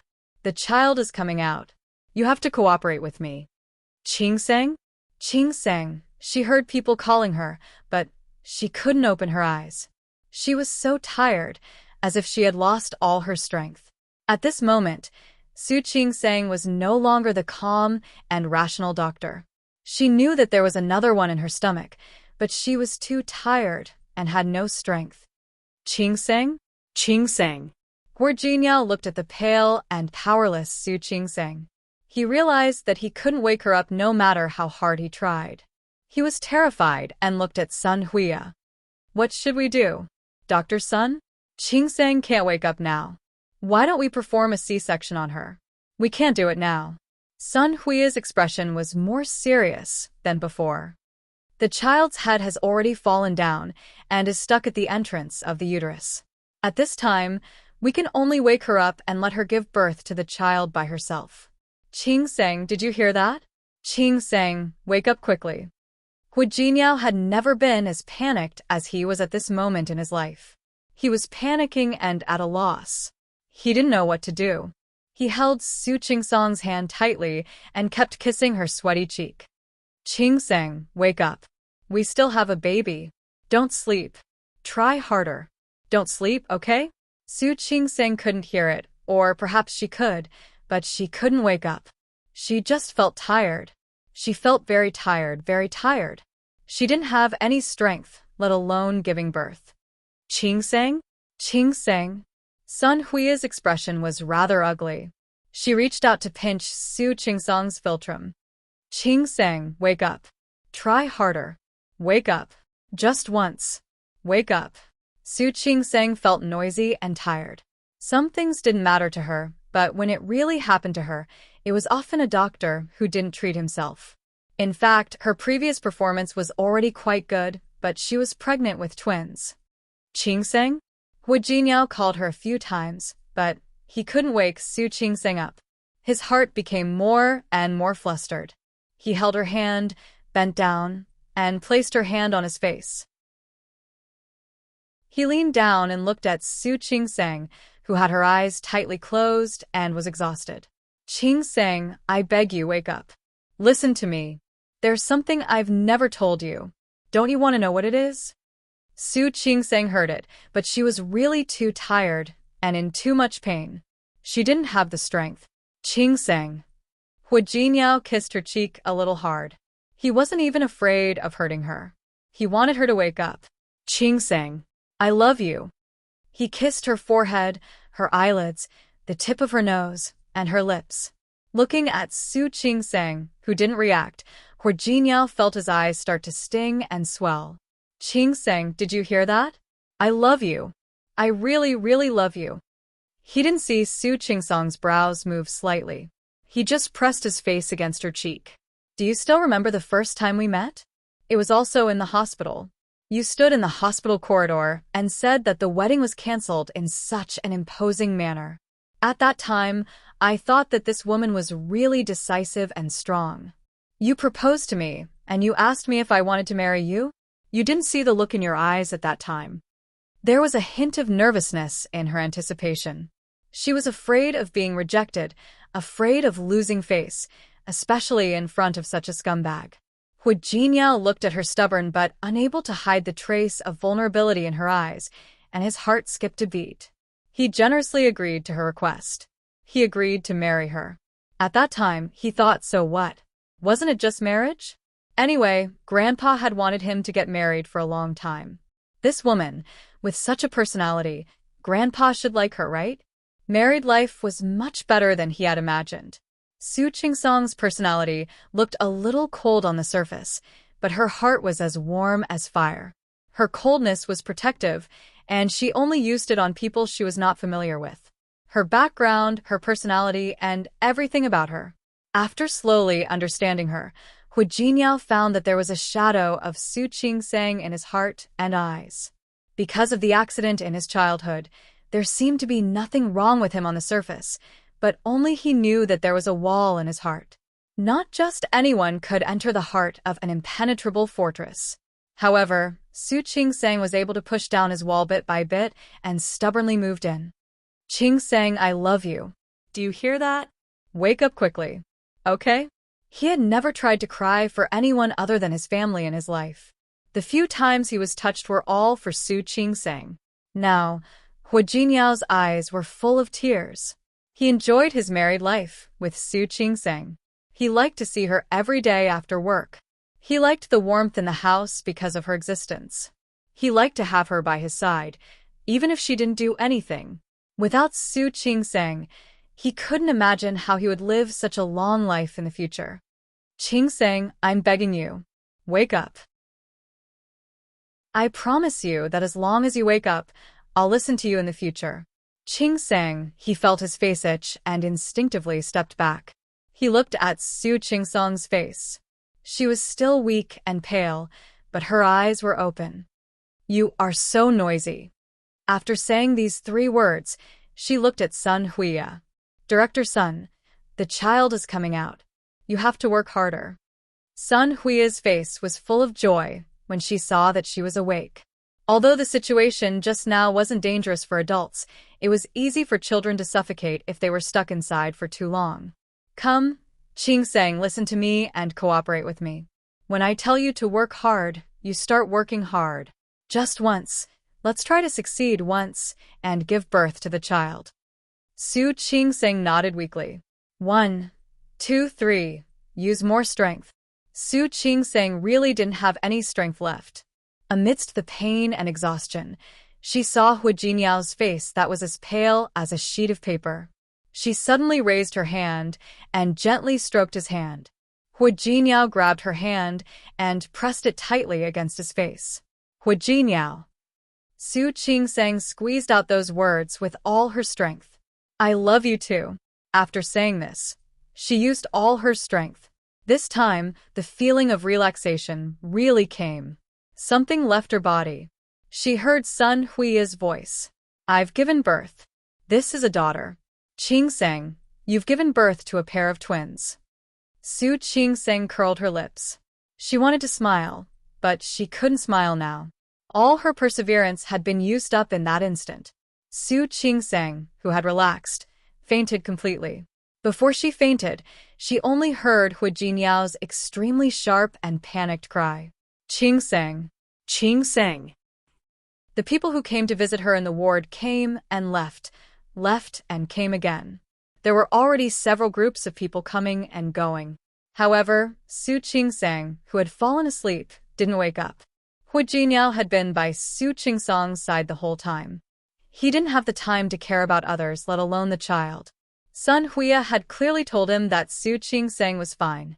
She had only fallen asleep because she had lost too much blood and exhausted her energy after giving birth to 2 children in a row. However, he couldn't be at ease until he saw Su Qingseng wake up. He held her hand and didn't let go no matter how the people who came to visit Su Qingseng came and went. It had been a day since Su Qingseng gave birth. Today was already the 3rd day of the new year. However, Su Qingseng still hadn't woken up. Hu Jinyao couldn't sit still anymore. He resisted the urge to ring the bell and told himself that he had to believe in Director Sun and believe that Su Qingseng was fine. It had been snowing for the past 2 days. In the evening, the snow outside finally stopped. Hu Jinyao looked out of the window and then at Su Qingseng. He pressed her hand against his face again. Qingseng? Look, the snow has stopped. Didn't you say that you like to make snowmen? Wake up quickly. When you wake up, I'll make one for you to see. Qingseng, you've given birth to a pair of twins. The doctors in your hospital all say that you're amazing. Don't you want to get up and see the children? To Hu Jinyao's disappointment, no matter what he said this time, Su Qingseng didn't wake up. His heart began to grow anxious. When Sun Huia entered the ward to see Su Qingseng again, he couldn't help it. Chapter 645. You know, when Qingseng gave birth, she wasn't in a good state, and she lost so much blood. This will make your body weak, and you need to rest. Just because she needs to rest doesn't mean that she's unconscious, right? Hu Jinyao was really anxious. Didn't you say that she's fine? Since there's no problem, why isn't he waking up? I only said it's not a big problem. I didn't say she can wake up immediately. Then how will she wake up? Sun Huia looked at Su Qingseng. After sleeping for a night, her complexion was a little better than yesterday, but it was still as pale as a sheet. The birth of the twins had greatly damaged Su Qingseng's vitality, so it was normal for her to be like this. However, looking at Hu Jinyao's anxious and worried expression, Sun Huia didn't know what to say. Don't be too nervous. Maybe he'll wake up tomorrow. Tomorrow? You still have to wait until tomorrow? How could Hu Jinyao wait? He couldn't wait an hour, not even a minute. Li Qianxue looked at Hu Jinyao. She was shocked by Hu Jinyao's performance in the past 2 days. However, looking at Hu Jinyao's unshaven face and wrinkled clothes, she couldn't help but step forward and ask. Jinyao, since the doctor said that Qingseng will wake up tomorrow, you can just wait for another day. You see, you can't help much even if you stay here. Why don't you go back and tidy yourself up first? Hu Jiniao stood there without moving. He didn't want to leave Su Qingsong's side for a minute. Lu Tongjiao was there as well, followed by Ms. Zhou. Ms. Zhou was carrying a lunchbox and a bag. Jiniao, my in-laws have a point. How can you look like this? Go tidy yourself up. As she spoke, Aunt Zhou stepped forward and handed the bag to Hu Jiniao. I've packed a few sets of clothes for you. You can go into the bathroom to take a shower and change your clothes. Even if you don't think about yourself, you should think about the child, right? How are you going to meet the child later when you're in such a mess? Hu Jiniao looked at Lu Tongjia, then at Li Qianxue, and finally at Su Qingseng, who was still asleep. He gave up and went into the bathroom to change. Li Qianxue and Lu Tongjia looked at each other. Both of them were worried. By right, she had already given birth and rested. Why hasn't he woken up after a day? Hu Jiniao took a shower and soon came out. After changing his clothes, he looked more energetic. As soon as he came out, he sat in front of Su Qingsong's bed, his eyes full of worry. Li Qianxue and Lu Tongjia were the only two elders in the ward. Old Master Li, Hu Jiniao, and the others had accompanied him for the whole day and most of the night. In the end, he couldn't take it anymore and went back to rest. Sun Huiya looked at Hu Jiniao, sighed, and left. At night, the elders all went to sleep. However, Hu Jiniao refused to go to bed. He also refused to let the caregivers or the aunties take care of Su Qingseng. He had not taken a look at the child since it was born, and he did not want to. He just stayed with Su Qingseng and refused to leave no matter what. Qingseng, don't you want to wake up and see our child? You see, you haven't seen them yet. Although I haven't seen it either. Su Qingseng fainted not long after she was born. When the second child was finally born, Su Qingseng was completely exhausted. She couldn't wake up. So, don't expect me to tell you what the two children look like. I haven't seen them either. Do you want to wake up soon? And then come see them with me? Qingseng, you were the one who asked me to be a father. I hope that I can experience all the first times in my life with you. His eyes were a little red. He didn't want to sleep. He gently placed his face beside Su Qingsong's arm. He just looked at her sleeping face. Honey, I'll wait for you. When Su Qingseng opened her eyes, she felt that her body was limp and she had no strength at all. She seemed to have had a long sleep. When she woke up, her spirit needed to recover bit by bit. She saw sunlight shining in the ward, and there was snow on the windowsill. The sunlight refracted on the snowflakes, shining with crystal clear light. It was exceptionally beautiful. Following the light, she saw the top of his black hair. Hu Jiniao was sleeping by her bed. His face was covered with stubble.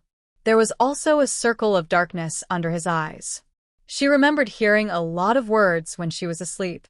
When she woke up, she didn't remember it clearly. She only remembered that Hu Jiniao said that he loved her. She raised her hand and gently stroked the top of his hair, then moved it to his face. As soon as her hand touched Hu Jiniao's face, he grabbed it. He raised his head and looked at her with wide eyes. There was obvious surprise in his eyes. You're awake? Qingseng, you're awake? Su Qingseng wanted to speak, but she couldn't. Her throat was so dry. Hu Jiniao poured her a glass of warm water and watched her drink it. Su Qingseng felt much better. Only then did she see Hu Jiniao's appearance clearly. He looked even worse than when he was asleep. So ugly, Su Qingseng complained. Su Qingseng complained. She looked at his red, dark circles and stubble on his face. You're not handsome anymore. You're awake. You're awake. Hu Jiniao didn't have time to pay attention to her teasing. He could only express his feelings by kissing her palm continuously. You're awake, Qingseng, you're awake. It's really great. You're awake. Where's the child? Su Qingseng felt her stomach was empty. Only then did she remember that she had given birth to the child yesterday. How's the child? I don't know. You don't know? You fainted after giving birth to the child. I didn't have time to take care of the child. Hu Jiniao couldn't hide his worry. Su Qingseng stared at him, with her eyes wide open. Why are you like this? Then, I've been sleeping for so long. You should at least take a look, right? No.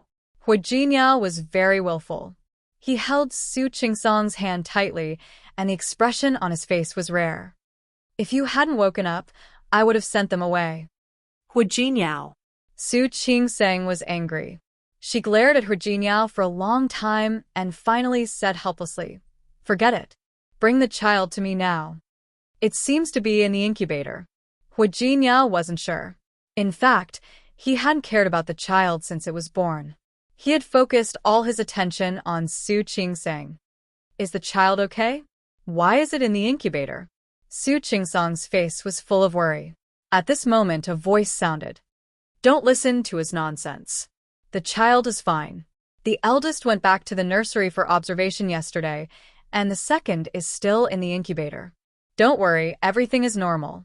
I only let it stay in the incubator to ensure that it's safe. Mom, Su Qingsong saw Li Qianxue coming. She was carrying a big bag in her hand. Seeing that Su Qingsong had woken up, Li Qianxue heaved a sigh of relief. To be honest, if Su Qingsong continued to sleep, she wouldn't be able to take it. I didn't expect you to wake up so early. It just so happens that there's breakfast here, and the soup I asked the auntie to make. Qingsong, come and drink the soup when you wake up. Director Sun said that you've injured your vitality. Next, you have to listen to me and take good nourishment. You have to recover your body. Mom, it's not like what you said. This nourishment isn't random. I don't care. Drink this bowl of chicken soup first. Okay, I'll drink it. Su Qingsong wouldn't argue with Li Qianxue over such a small matter. She thought that she had only slept for 1 day, but she didn't know that she had slept for 2 days. She got up and went to the bathroom to wash up. When she came out, she was told that she had actually slept for 2 days. She was stunned herself. That's impossible, right? I've always thought that I was in good health. You're still talking about it. You gave birth on the 2nd day of the Chinese New Year and slept until the 4th day of the Chinese New Year. That's you. Li Qianxue's words were filled with heartache. Su Qingsong stuck out her tongue and sat down on the bed again. She cooperated and finished the chicken soup. She was really hungry. After a bowl of soup, she felt that her energy had recovered a lot. I want to see the children. I'll take you there. Hu Jinyao had just gone to find a wheelchair. He knew that Su Qingsong would definitely want to see the children when she woke up. There were 2 children, one in the nursery and the other in the incubator. Seeing that Su Qingsong had woken up, Sun Huya, who had specially come to see her, told her about the situation. The older one is fine. The younger one was stuck in the uterus for a long time when he was born. His breathing was a little weak when he was born, but his vital signs are normal. There's no problem, don't worry. Okay. Thank you. Director Sunday DeBeo had stayed in the nursery for 2 days. His facial features had grown a little more than when he was born. His little face was red, and he looked very healthy. DeBeo was 2.8 kilograms when he was born. Xiaobao was 2.5 kilograms.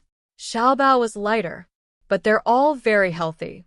Qingsong, you're amazing. Su Qingsong looked at the little baby and felt her heart soften. Director Sun, can I carry him back to the ward? I want to breastfeed him. Of course you can. You can try to let him drink milk, but you have to. I reckon that there won't be enough milk. Su Qingsong smiled. Whether it was enough or not, she didn't want to rely on others to breastfeed the child. She wanted to do it herself. After looking at DeBeo, she went to look at Xiaobao. The little girl said that her skin wasn't red like that of ordinary children. Instead, it was white and tender. She was small and looked very cute. When Su Qingsong saw her daughter, she felt as if her heart was about to melt. It was completely different from seeing her son. Jinyao, that's our daughter. Yes. Hu Jinyao also saw her. It was his first time seeing his daughter. Her small face and tightly closed eyes. She slept there and didn't need to do anything, but Hu Jinyao could feel that his life was complete. He bent down and hugged Su Qingsong tightly. Wife, thank you. Only then did he truly feel that he had become a father, a son, a daughter, and Su Qingsong. They would be his entire world now and in the future. Thank you. You're welcome. Su Qingseng smiled. She glanced at Sun Huya. Does she need to be observed for a long time? No need. She can leave the incubator tomorrow. Sun Huya smiled. Your daughter is like you. She's also very strong. Su Qingseng smiled so much that her eyes narrowed. Her body hadn't fully recovered yet, so Sun Huya asked her to go back and rest first. As for contact with the child, there was no rush. There would always be a chance. Li Qianxue had already seen her grandson yesterday, but now that she saw him again, she still couldn't help but want to hug him. He looks so good. He looks like Hu Jinyao when he was young. Lu Tongjia looked at the child from the side. Now that he had grown a little, his facial features were even more obvious. I think his eyebrows and eyes look a little like Qingsong's. He's so young, and you can tell who he looks like? Su Yusin, who had rushed over, glanced at the little baby and clicked his tongue. Why do I feel like no one looks like him? How can you say that? Li Qianxue couldn't help but pat her son on the head. What nonsense are you talking about? It's true. Only you guys can tell who he looks like. I can tell. I think he looks like me. Su Yusin didn't stand on ceremony at all. Haven't you heard of him? Nephews look like uncles. Ift. Su Qingseng couldn't help but laugh. When she laughed, she felt a little pain in her abdomen. She just couldn't help it. You look like Qingseng. Who do you think the child looks like? So, Su Yusin said rather shamelessly, he has to look like me. Lu Tongjia couldn't stop laughing. She was very amused by Su Yusin. Su Qingseng looked at the scene in front of her and felt that it was really good. What's the child's name? Li Qianxue looked at Lu Tongjia. If the name isn't decided so quickly, let's call him by his nickname first. Debao's nickname is Xiang Xiang, and Xiaobao's nickname is Nian Nian. Xiang Xiang? Okay. Lu Tongjia hugged him and thought about it. Looking at the tender little face, her eyes suddenly turned red. Mom. Hu Jinyao stood next to her and put his hand on Lu Tongjia's shoulder. He didn't say anything, but the name had already said everything. It's okay. I'm happy. Lu Tongjia looked at the children in her arms. The pain she had felt in the past had lessened a lot because of the birth of these two children. There were still regrets, but she would learn to let them go. People always had to look forward. A day later, Su Qingseng had mostly recovered. Because it was a natural birth, she was discharged from the hospital after observation. Following her out of the hospital were two adorable, fair, and delicate babies. When they returned home, old Master Hua, who had wanted to celebrate, could only suppress his excitement under Su Qingsong's stop. The children were still young. It was indeed not good for there to be too many people coming and going. They could only wait until the full moon. But even if they couldn't celebrate, old Master Hua's joy was obvious. The relatives of the Hua family also knew. Other than those who had gone to the hospital before, many people came to see the twins. Of course, not everyone could see them. Su Qingseng was upstairs with the children. They weren't very familiar with her. They only knew that Su Qingseng had given birth to a pair of twins, but they couldn't see the two children. If Su Qingseng was alone, she wouldn't be able to take care of the two babies. Even with Li Qianxue and Lu Tongjia, it was the same. What would they do? The Hua family hired 2 nannies and 2 aunties to take care of the 2 babies. Li Qianxue took advantage of the New Year's holiday to stay. Every day, she looked at her grandchildren and felt her heart soften. After the 7th day, Su Yusin and old Master Li returned to Lin City first. Li Qianxue continued to stay, wanting to spend a few more days with her daughter. Hu Jinyao returned to work. Although he wanted to spend more time with Su Qingseng and her children, there were still things in the company that he needed to deal with. However, he didn't go out to socialize at all. If there was anything, he would leave it to Yang Wenchang and Zhang Yang. If he really needed to make a decision, he would go to the company. He even threw some of the work to Hua Mingguang. And he called his behavior accompanying the children during the confinement period. Hu Jinyao learned how to be a stay-at-home father. There were nannies and aunties at home, but most of the time, he preferred to do it himself. He still remembered how he felt the first time he hugged Xiang Nian. He also remembered how he felt the first time he hugged Nian Nian. When the two children were in his hands, he felt as if he had hugged the world. The honor of changing diapers for the first time fell on Xiang Nian. Perhaps it was because, as the older brother, his body was better than his sister's. Xiang Nian ate more. In just a few days, he had already distanced himself from Nian Nian. His face was red, and he looked energetic. He cried loudly. Sometimes, when he cried, it felt as if the entire floor could hear him. When he cried for the first time, Hu Jinhao was still a little confused. He understood that the child had only peed on his body, so he personally changed the child's diaper. He was a little clumsy, but he was especially careful. Su Qingxing looked at Hu Jinhao and suddenly had a feeling. She thought that Hu Jinhao would definitely be a very good father in the future. He would give all his love to these two children. Although he thought about it, what made his heart ache even more was Nian Nian. Contrary to what he thought, Nian Nian, who was born dozens of minutes later, was very quiet. She rarely cried. Even if she wanted to drink milk or change her diaper, she would only moan a few times. When she moaned, her face was red, as if she was holding her breath. It looked very heartbreaking.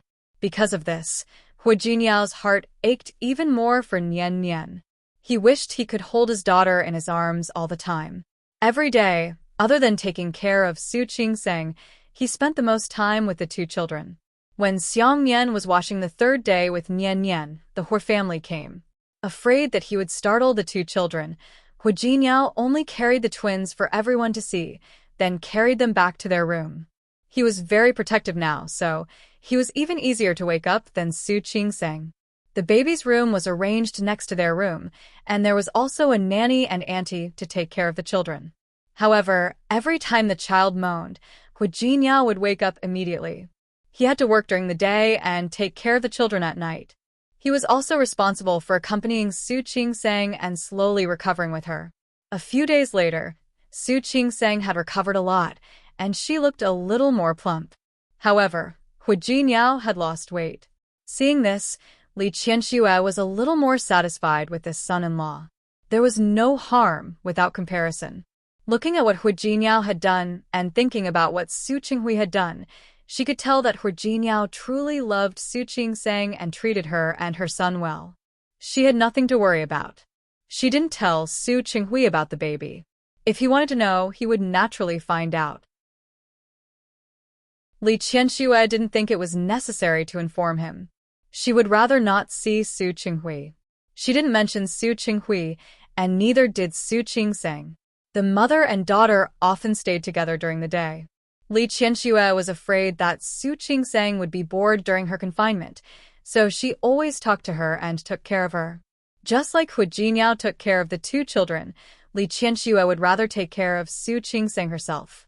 She often blamed herself for not doing enough in the past and wished that she could treat Su Qingxing better. After more than 10 days, the relationship between the two had improved a lot. Lu Tongjia had also taken this opportunity to improve her relationship with Hu Jinyao. There were 2 more children in the family. There were many topics that the elders could talk about. For example, today Nian Nian drank more milk. Thinking about it, she cried a few more times. Because of the existence of the 2 children, the Hu family suddenly had countless more vitality. That day, Hu Jinyao returned home with a bag. During this period of time, there were enough gifts. Whether it was Li Qianxue or Lu Tongjia, no one was surprised. When the things were carried upstairs, no one opened them. It wasn't until night time that everyone else had gone back to their rooms to sleep. The child was also carried to the baby's room to rest. Hu Jinyao carried the bag and sat down by the bed. What? So mysterious? Hu Jinyao said that Su Qingxing had a hard time giving birth, and he would bring her some surprises from time to time. However, this was the first time he had been so mysterious. Hu Jinyao didn't say anything. He just took out the things inside. There were 2 sweaters and 2 onesies. There were also 2 small vests, both made of wool. They weren't thick and were suitable for babies to wear. It could be seen that they were made of high-quality wool. The fine stitches were especially soft. It was very comfortable to touch. There was no need for Hu Jinyao to explain in detail. Su Qingseng knew who prepared this. Andy is here?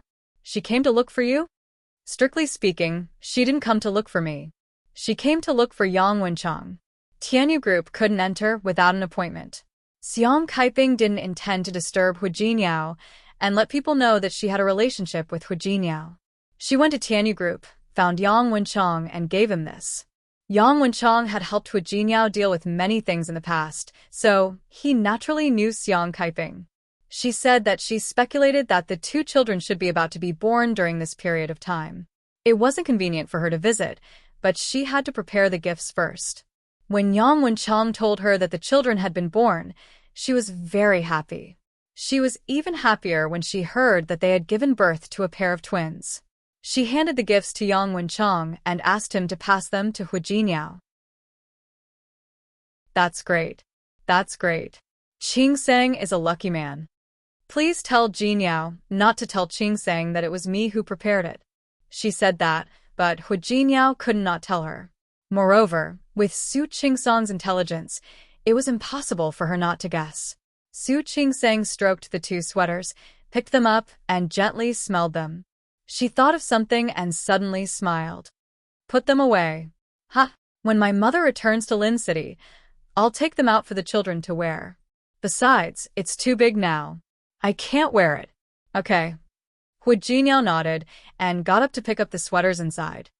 And this. A pair of longevity locks. In Lin City, there was such a custom.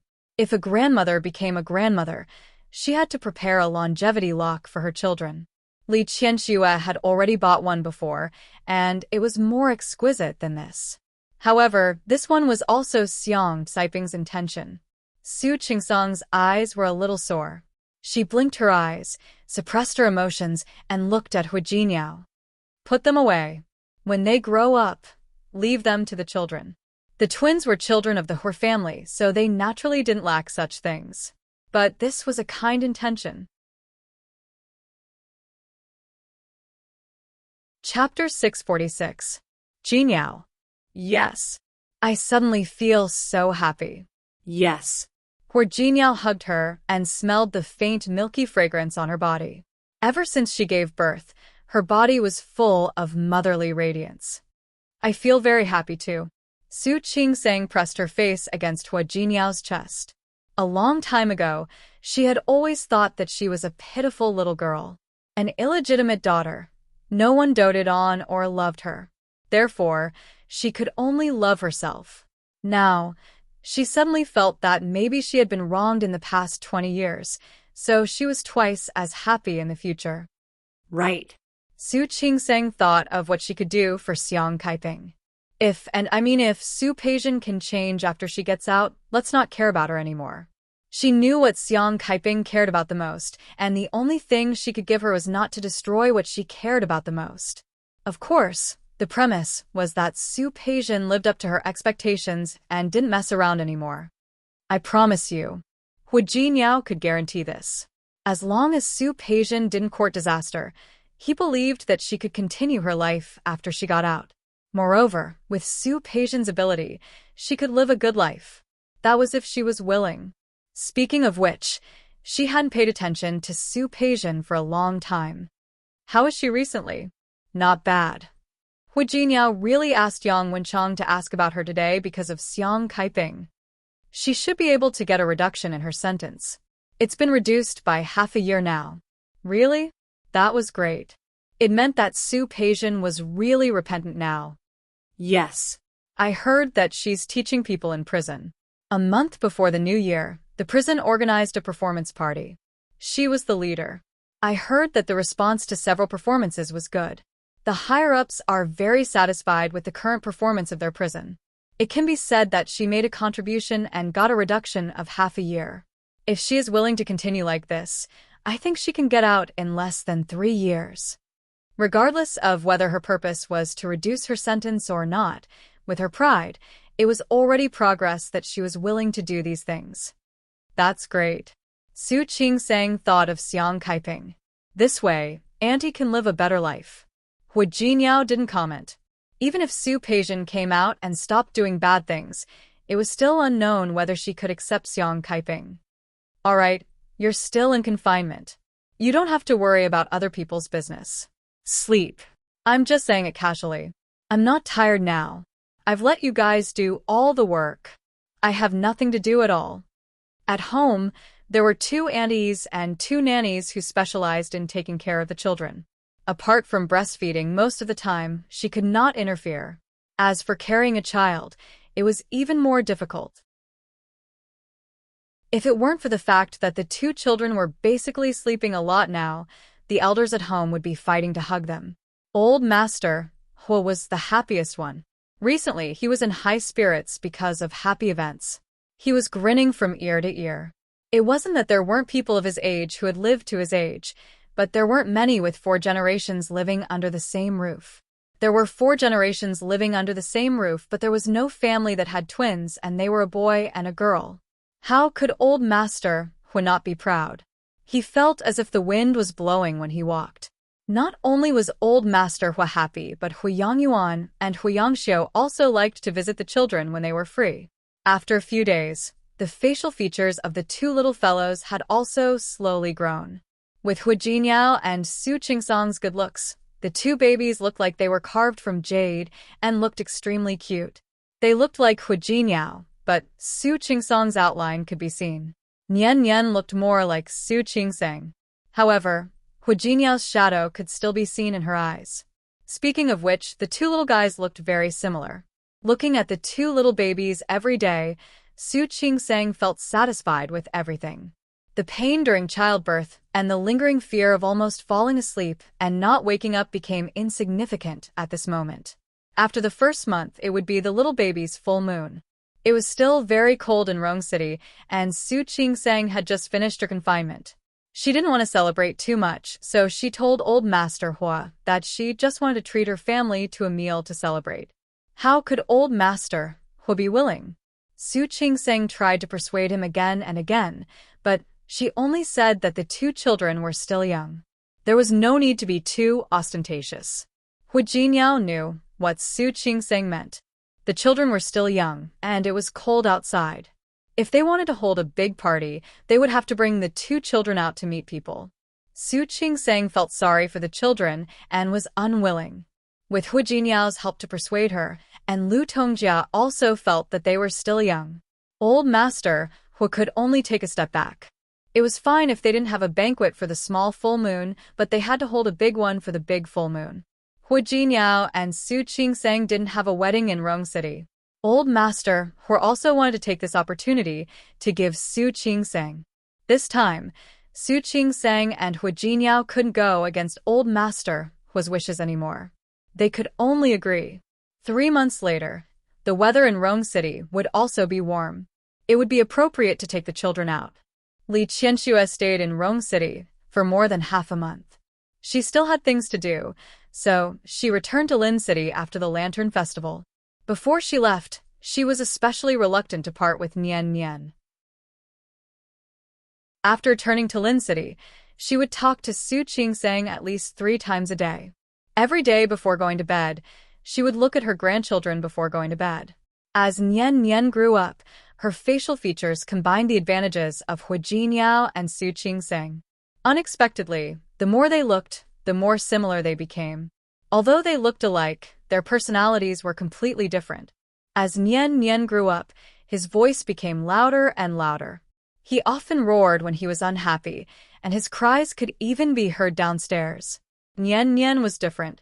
She rarely cried. Sometimes, when she saw Nian Nian crying, she would blink at him as if she didn't quite understand what he was crying about.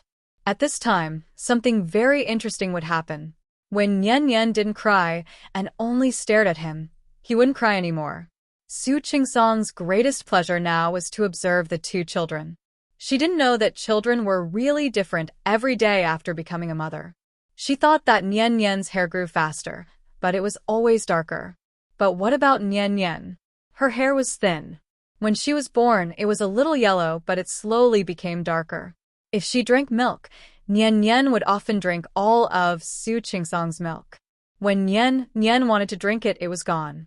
At this time, she would feel especially wronged. But she wouldn't cry. She would just look at him like that. Su Qingsong's heart melted. Next time, she would feed Nian Nian first. But after thinking about it, she didn't want to. When he made a fuss, it would be very loud.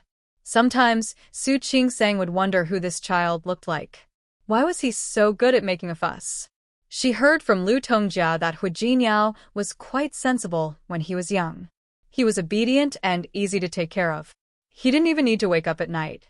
How did he turn into a little devil in Xiang Xiang? Su Qingsang had no choice but to gulp down the milk soup.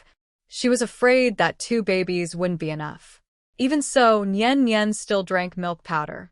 When the little guy held the milk bottle in his mouth, he looked extremely pitiful. At first, he refused to drink the milk from the bottle no matter what.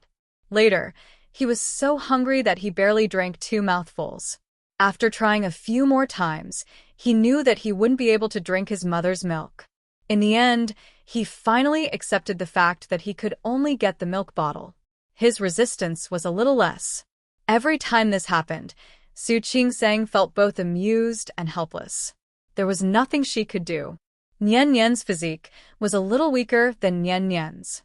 She really couldn't blame him for being biased. Even Hu Jiniao had the same thought. Boys have to be raised a little rougher. Isn't it just that he doesn't have milk to drink? He has such a bad temper. When he grows up, see how I'll deal with him. Although that was what he said, every time the child cried, he couldn't wait to immediately pick him up and coax him. Su Qingsang couldn't be bothered to expose his tough words and soft heart. Anyway, the child was his. When the time came, he would really deal with him ruthlessly. Time slowly passed by more than 2 months. Soon, it was the 100th day of the 2 little guys' lives. Because old Master Hu said that they wanted to hold a big party, the Hu family had 100 tables in the largest hotel in Rong City. They invited all the people who were friends with the Hu family, their business partners, and their distant and close relatives. Xiang Xiang and Nian Nian, who were already 100 days old, now looked like 2 little dolls in a New Year's painting. They were pink and tender, and especially likable. It wasn't the first time Xiang Xiang had gone out. He had gone out for a vaccination and a checkup at the hospital. However, it was the first time he had seen so many people. He wasn't afraid of strangers at all. He just rolled his eyes and looked around. If anyone reached out to hug him, he was willing to let them hug him. He smiled at whoever hugged him. Nian Nian wasn't afraid of strangers, but she didn't seem to like to interact with others. She was only willing to let her family hug her and didn't want anyone else.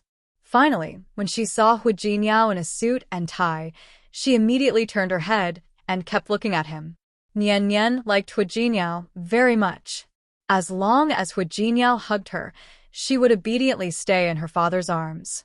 Seeing that there were so many people, no matter who came, she didn't want to bother with them. She just buried her face in Hu Jiniao's arms. The others were fine, but Hu Jiniao's group of childhood friends had all come. Wan Xining loved to play, and Tang Mohan was also very lively. The group of people looked at the 2 little babies with envy and jealousy. Xiang Xiang was fine.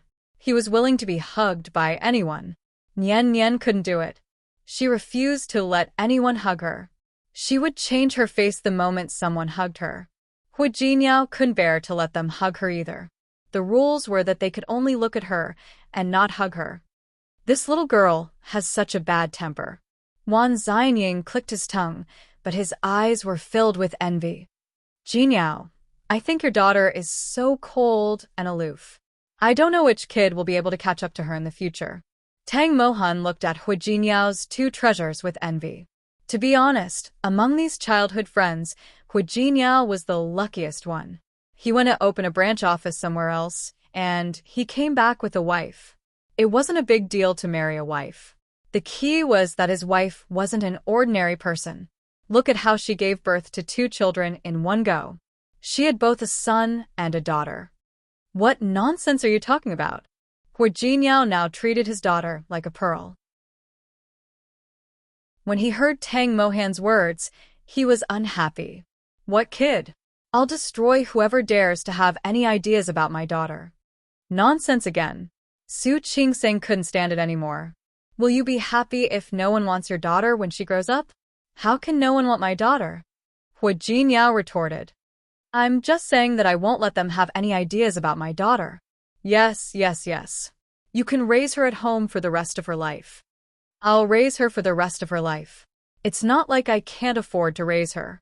Su Qingsang face-bombed. She had begun to understand Hu Jinyao's daughter complex over the past few days. Jinyao, don't be so stubborn. Li Junsheng teased. Maybe if your daughter doesn't get married a few years later, you'll still rush her. Absolutely not. Hu Jinyao couldn't bear to part with her.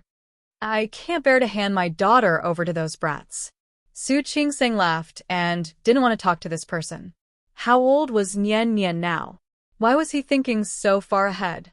Sure enough, when Li Junsheng and the others heard Hu Jinyao's words, their eyes were filled with ridicule.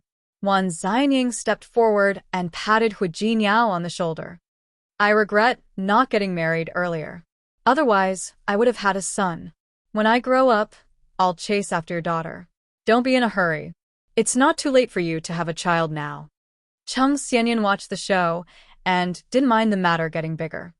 Hurry up and work hard. Xianying isn't the only one who can work hard. I can say that about me too. Tang Mohan joined in the fun. I'll hurry up and get married. When the time comes, we'll get married when we're kids. Get lost. Hu Jinyao didn't continue the conversation.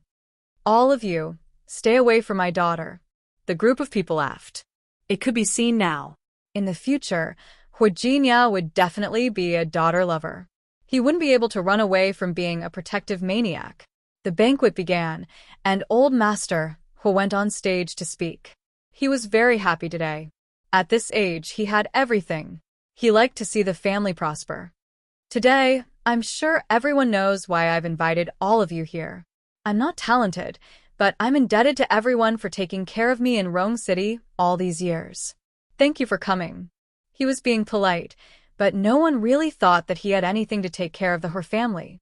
Everyone knows that this burden has to be passed down from generation to generation. What is passed down? It's people. Here, I want to thank my granddaughter-in-law first. Thank her for bringing such a cute pair of twins to our Hu family. Thank her for going through so much hardship so that I can be promoted to be your great-granddaughter.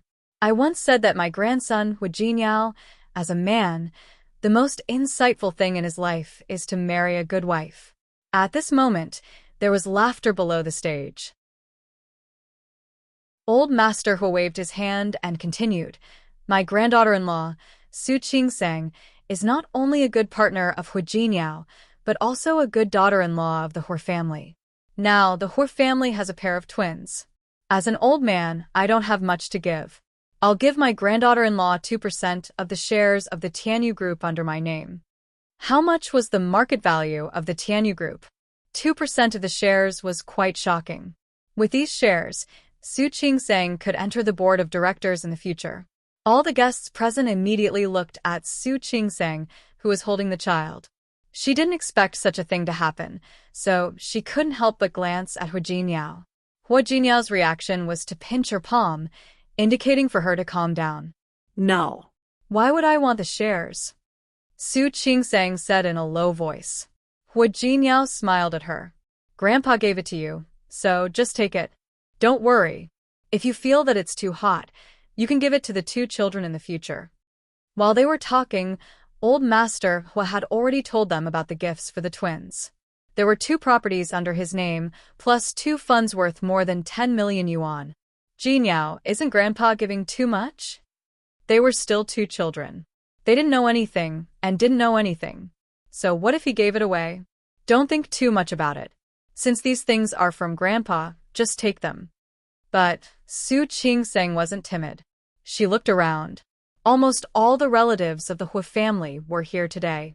To be honest, she really wasn't used to Old Master Hu being so high-profile. It wasn't just Old Master Hu. Hu Mingguang and Lu Tongjia both expressed their feelings after the birth of their children. The 2 little guys were still so young, but their assets were already quite astonishing. Most importantly, Old Master Hu gave these things to Xiang Xiang and Nian Nian. Hu Jinyao didn't only have one brother. He was the only one. But what about Hu Mingliang and Hu Mingmei? There were other people there. Although they weren't married yet, they would get married sooner or later, and they would have children sooner or later. Old Master He was so high-profile that other people would probably be jealous if they saw it. Silly. Hu Jiniao leaned over. You're worth it, and so are the children.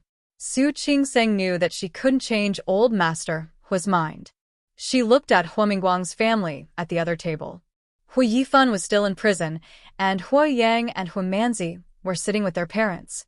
Of course, they couldn't cause any trouble on such an occasion. However, their expressions couldn't be considered happy. Ignore them. As if he knew what she was thinking, Hu Jiniao held her hand tightly. Don't worry. Believe me, I have the ability to protect you, and I also have the ability to protect the two little babies. Okay. Su Qingseng wasn't too worried. She just felt that it wasn't good to be so high-profile. However, since the truth was already like this, she could only accept it. Actually, you really don't have to be too nervous. Every child of the Hu family will be born with a corresponding property under their name. In the future, if Hu Yifan and the others have another child, they will definitely have the same. Really? Of course it's true. Hu Jiniao nodded. However, it was impossible for it to be as grand as Xiang Xiang and Nian Nian. Even if Old Master Hu would be said to be biased. However, there were some things and people that he really favored Hu Jiniao more. This was something that others couldn't be jealous of. The full moon banquet was very lively. Xiang Xiang refused to sleep until he was too tired. He fell asleep in the auntie's arms. It didn't take long for Nian Nian to fall into a deep sleep. When she got home, the two little ones woke up together. When they woke up, they started to make a fuss, wanting their mother. Su Qingseng had been tired all day, but she had no choice but to cheer up and feed the two little ones. It wasn't easy for her to coax the two little ones to sleep again. She could finally rest. However, before Su Qingseng could walk to the door and return to her room, Nian Nian cried again. It was different from the previous soft moans. Nian Nian cried a little loudly this time. Su Qingseng went forward to take a look and found that her daughter didn't look too good either. Nian Nian? Chapter 647. In the past few months, although Nian Nian didn't eat as much as she thought, her body had always been healthy. Su Qingseng told herself not to be anxious. It might just be the child's normal crying. Nian Nian had always been obedient and never made people worry. Now, she was crying so hard that her face was red. The auntie and the nanny were both there. They went forward to take a look. Could she be feeling unwell? Or did she get a stomachache? That's impossible. It's all milk. What can she get sick from eating? Could it be that he's shocked? Why are there so many people today? It's possible. In our hometown, we usually don't carry children out easily because we're afraid of being shocked. Hearing the auntie's words, Su Qingseng became more and more anxious. Stop talking. Let me check first. She gave Nian Nian a basic checkup. She was a doctor, so she had all the medicine boxes at home. She took Nian Nian's temperature and found that she was fine. She then checked her respiratory tract and other things. At the same time, she changed her diaper and fed her milk. However, the child was still crying. While Su Qingseng was in a mess, Hu Jiniao arrived. What's wrong? Why aren't you sleeping? When Nian Nian saw Hu Jiniao, she cried even harder. Seeing this, Hu Jiniao quickly reached out and carried the child over. What's wrong, Nian Nian? Why are you crying? The moment he carried Nian Nian in his arms, she immediately stopped crying. Her little face pressed against her father, and she sniffed. With her head tilted, the exhausted little girl fell asleep just like that. So you've been making a fuss all this time just for you to come? Su Qingseng had always known that her daughter was clingy to Hu Jiniao, but she didn't expect it to be to this extent. Every night before going to bed, Hu Jiniao would come to see his son and daughter, especially to hug his daughter. Nian Nian stopped crying when she was in Hu Jiniao's arms. She looked at Hu Jiniao as if she had been wronged. Hu Jiniao hugged Nian Nian and gently patted her back, coaxing her to sleep in a low voice. Su Qing-sang stood not far away and watched the scene. Even though she had seen this scene many times in the past 3 months, it still didn't stop Su Qing-sang from feeling warmth in her heart. Hu Jinyao was really a good father. In fact, he didn't need to coax her for too long. Before long, she fell asleep in Hu Jinyao's arms. Hu Jinyao waited until his daughter fell asleep before he gently placed her on the small bed. Hu Jinyao told the housekeeper and the maid to be careful, then held Su Qing-sang's hand and went back to the room. Not bad, Mr. Hua. As soon as they entered the room, Su Qing-sang was not stingy with her compliments. You're becoming more and more like a stay-at-home dad. Thank you for the compliment. Su Qing-sang shook her head with a smile and thought of something else. Speaking of which, your daughter is really clingy to you. It was just that he didn't go to see his daughter before going to bed like before. How could she cry like that? Jealous? Hu Jinyao put his arms around her waist and teased her. Yeah, I'm jealous. How could Su Qing-sang not be jealous? I tried to coax my daughter for a long time, but I still couldn't coax her. You made her obedient as soon as you took action. I gave birth to this daughter. Of course I'm jealous. Su Qing-sang was exaggerating. In fact, during this period of time, Nian Nian had gotten used to being hugged and coaxed by her father for a while before she fell asleep. Hu Jinyao picked Su Qing-sang up and made her look at him. Okay, then I'll start coaxing you now, okay? Okay.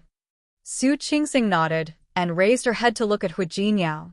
How are you going to coax me? Like this. As he spoke, he kissed Su Qing-sang's lips. Su Qing-sang hooked her arms around his neck and took the initiative to kiss his lips. However, when Hu Jinyao's hand moved down, she grabbed his hand and left his arms. She stepped back a little. Okay. I'll go take a shower. After a tiring day, she was covered in sweat. It's okay, let's shower together. He reached out to hug her again. Su Qing-sang glared at him, then quickly left his arms like a loach.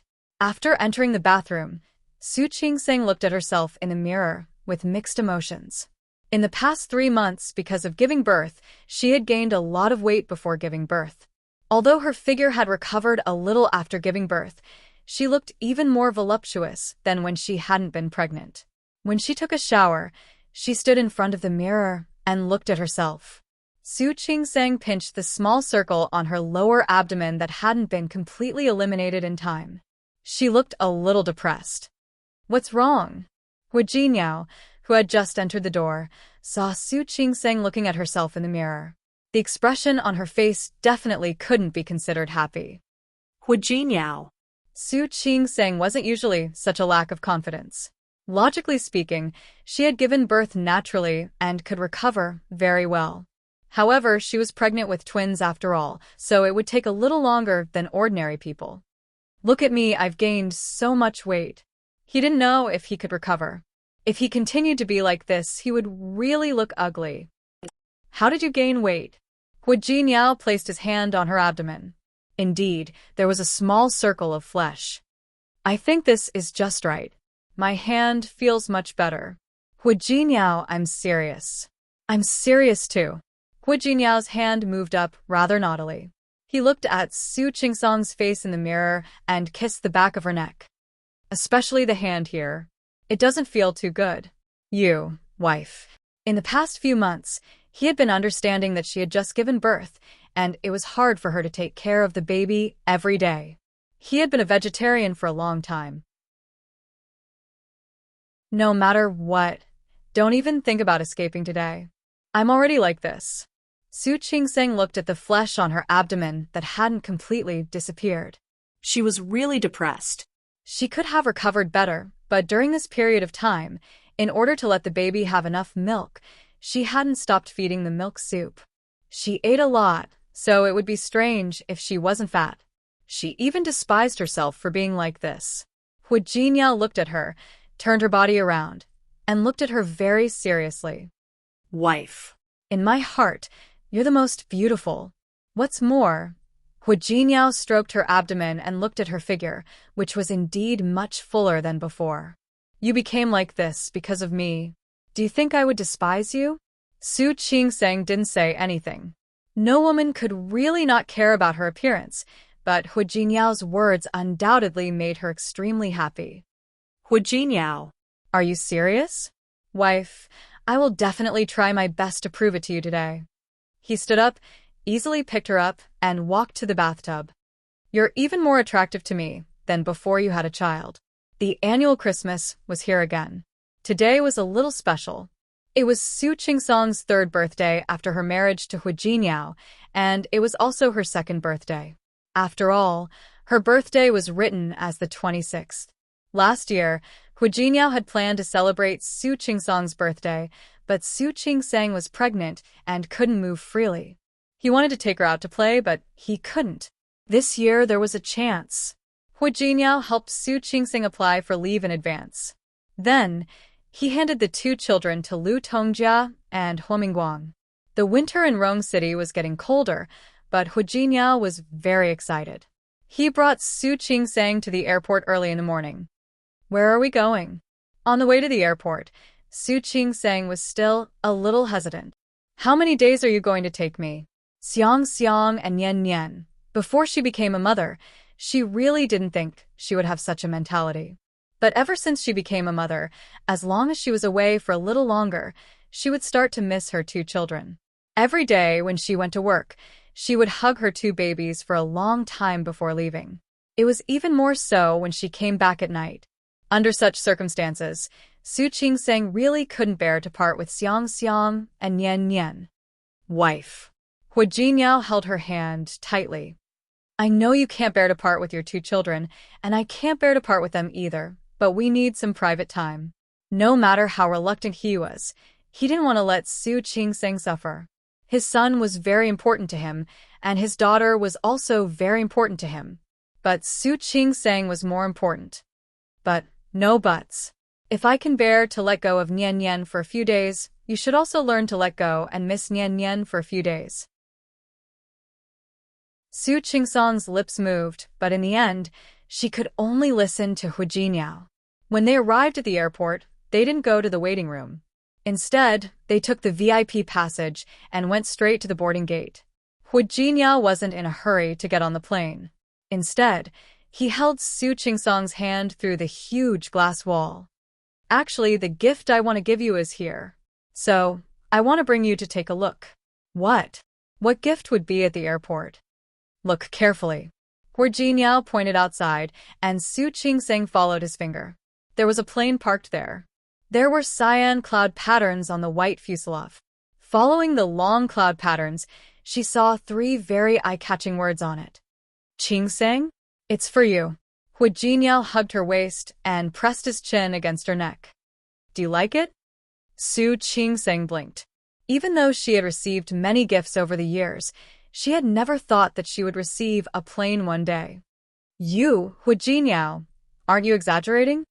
I'm not exaggerating. Hu Jinyao didn't think he was exaggerating. Wife, with this plane. Next time, you can fly wherever you want. For example, if you want to go to Lin City to see your mother, you just need to call Wenchang and ask him to arrange it. You can go back to see your mother at any time. That was too exaggerated. Su Qingsong turned to look at him. She was in a state of complete shock. Let's go. Where to? Didn't I say to go to Lin City to see your mother? Hu Jinyao told her his plan. We'll go to see your mother first and stay in Lin City for a few days. Then, we can fly to the Maldives or the Aegean Sea. You see, we'll go wherever you want to go. By the way, I bought 2 small islands in the Pacific Ocean. Why don't I take you to see them? Stop. Su Qingsong interrupted him. How many days do you plan to take me away? It doesn't matter how many days. Believe me, Mom and Dad will definitely take good care of the 2 little babies. So, you really don't have to worry too much. Su Qingsong wasn't worried, but she couldn't bear to part with them. Ever since the 2 children were born, they had never been separated from her for a day. Besides, don't you miss your mother? Yes. Li Qianxue often flew to Rong City to see the 2 babies when she was free. Not only would she come, but Su Qinghui would also come. But coincidentally, Li Qianxue and Su Qinghui seemed to have a tacit understanding. Except for the time when the children were born and when they were 1 month old, the two of them almost didn't meet. Every time Li Qianxue was about to leave, Su Qinghui would come. Sometimes, when Su Qinghui was about to leave, Li Qianxue would come. The reason for this was, of course, because Li Qianxue didn't want to meet Su Qinghui, so she would ask clearly every time. After spending more time together, their relationship naturally became closer. Speaking of which, the last time Li Qianxue came to Rong City was more than a month ago. Su Qingseng really missed her a little. And sure, Mengwan, you said you wanted to see her last time. Did you forget? Yes. I didn't forget. Then let's go. Go spend time with your mother, and then spend time with your grandfather. See Shi Mengwan and your former colleagues.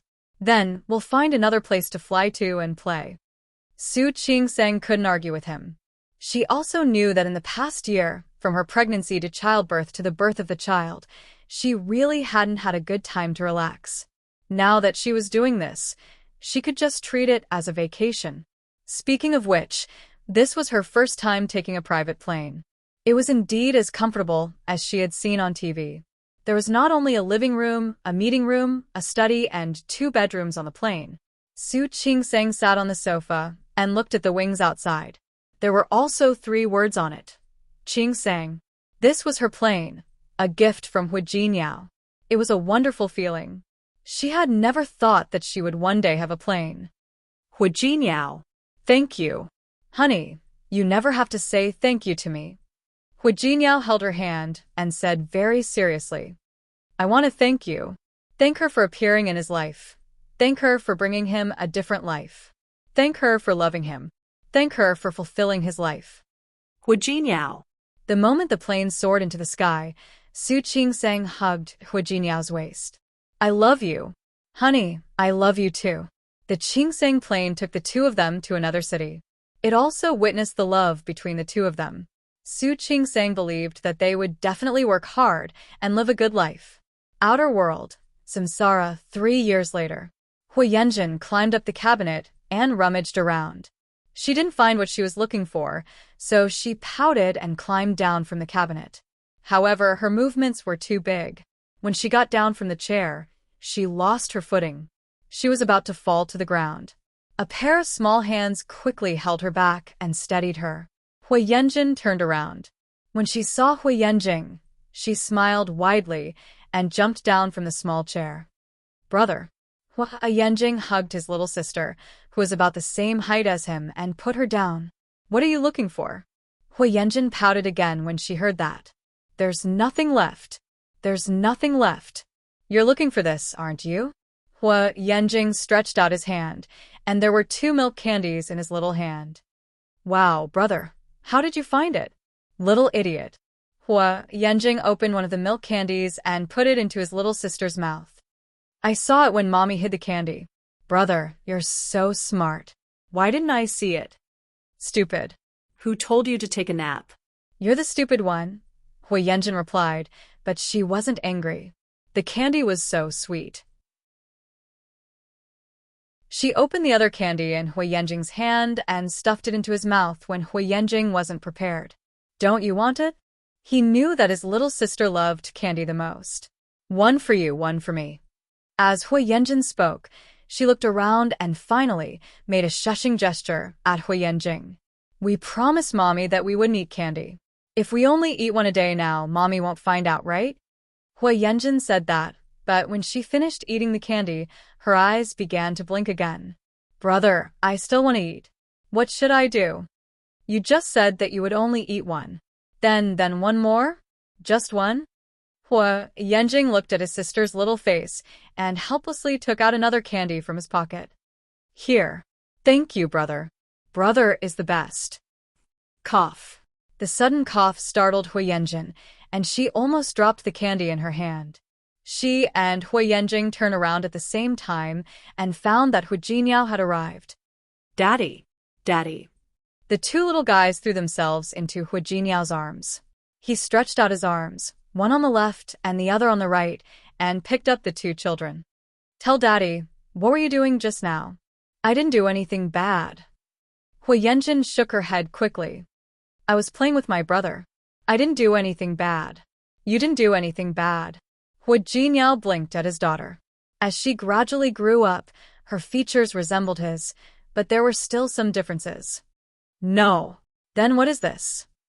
Hu Jinyao looked at his daughter's hand, which was still tightly holding a candy. However, her hand was too small. Even if she held it tightly, she couldn't wrap it completely. Candy. Hu Yanjin lowered her head, but soon raised it again to look at Hu Jinyao. Daddy, I only ate one really. Hu Yanjin raised 3 fingers as if to make a promise. When she saw Hu Jinyao's serious face, she leaned over and kissed him on the cheek. Daddy. I promise I won't eat it, okay? Don't tell Mommy. Okay? Before Hu Jinyao could say anything, Hu Yanjing spoke first. Daddy, I found the candy. I gave it to my sister. If you want to punish me, punish me. But can you not tell Mommy? The 2 little guys blinked their eyes at Hu Jinyao. He listened to their childish words and hugged their little bodies tightly. His eyes were a little hot. The familiar scene was happening again after more than 20 years. He buried his face in Hu Yanjin's neck and didn't say anything. Hu Yanjin was a little nervous. She glanced at her brother and then at Hu Jinyao.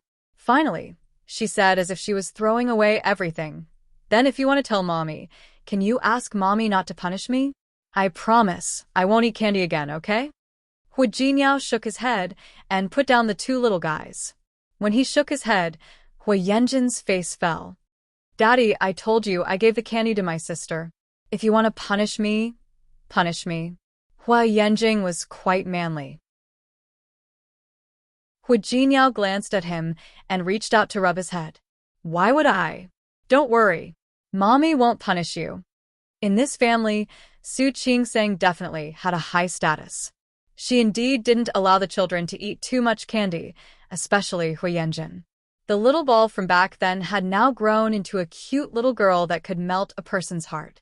She had a tooth decay, which was caused by her fondness for candy. Ever since Su Qingsang found out, she didn't allow her to eat candy anymore. However, Hu Yanjin just couldn't resist the charm of candy. Lu Tongjia, who was used to spoiling her children, would secretly put a few in the house from time to time. It looked like she was hiding it well, but in fact, the 2 children would always find it. Hu Yanjing, in particular, seemed to always be able to see where the adults hid the candy. Really? Hu Yanjin wasn't sure. She blinked her black grape-like eyes at Hu Jinyao. Hu Jinyao was in a daze for a moment. At that moment, he seemed to see Hu Wushuang's shadow. However, he knew that Hu Wushuang was Hu Wushuang and Hu Yanjin was Hu Yanjin. He wouldn't confuse the 2 of them, but at that moment, he really felt that the gap in his heart that he had always thought had never disappeared was quietly being filled. His beloved little daughter had healed the wound in his heart in such a reincarnated way. She was his angel. He hugged his daughter tightly and stood up. Hu Jinyao looked at her. Nian Nian, but you have to promise me that you won't eat candy again until your tooth decay is cured, okay? Okay. If you promise me, I'll ask your mother to allow you to eat one a day in the future. How about that? Really? Hu Yanjin blinked her eyes in surprise. Then, will Mom agree? Yes. Really? Don't you believe in Dad? I do. Dad is the best. Hu Yanjin kissed Hu Jinyao's cheek again. Hu Jinyao smiled. He held his daughter and held his son's hand. In order to thank Nian Nian for her trust in Dad, Dad will take you out to play today. That's great. Hu Yanjin clapped her little hands. Then brother wants to go too. Of course. Let's go. Hu Jinyao walked out with the 2 children. But we have to pick up Mom first. Let's go. We're going to pick up Mom. Hu Yanjin and Hu Yanjing got into Hu Jinyao's car together. The car stopped at the entrance of the hospital where Su Qingsang worked. Su Qingsang was on the night shift yesterday and only got off work this morning. When she came out of the hospital, she saw 3 figures, 1 big and 2 small, standing at the entrance of the hospital waiting for her. Su Qingsang smiled and quickened her steps towards the 3 people she loved the most. Nian Nian, think about it. Do you miss Mom? Yes. Yes. Did you guys behave when Mom was on duty last night? Yes. Yes. Really? Mom, I secretly ate a candy, but I promise I only ate one, really only one. Mom, I gave it to my sister. Don't blame her. Why are you guys so disobedient? You actually secretly ate candy? Su Chingsang looked at the two little guys with a straight face. To punish you. Huh? Huh? To punish you, you guys can sleep on your own today.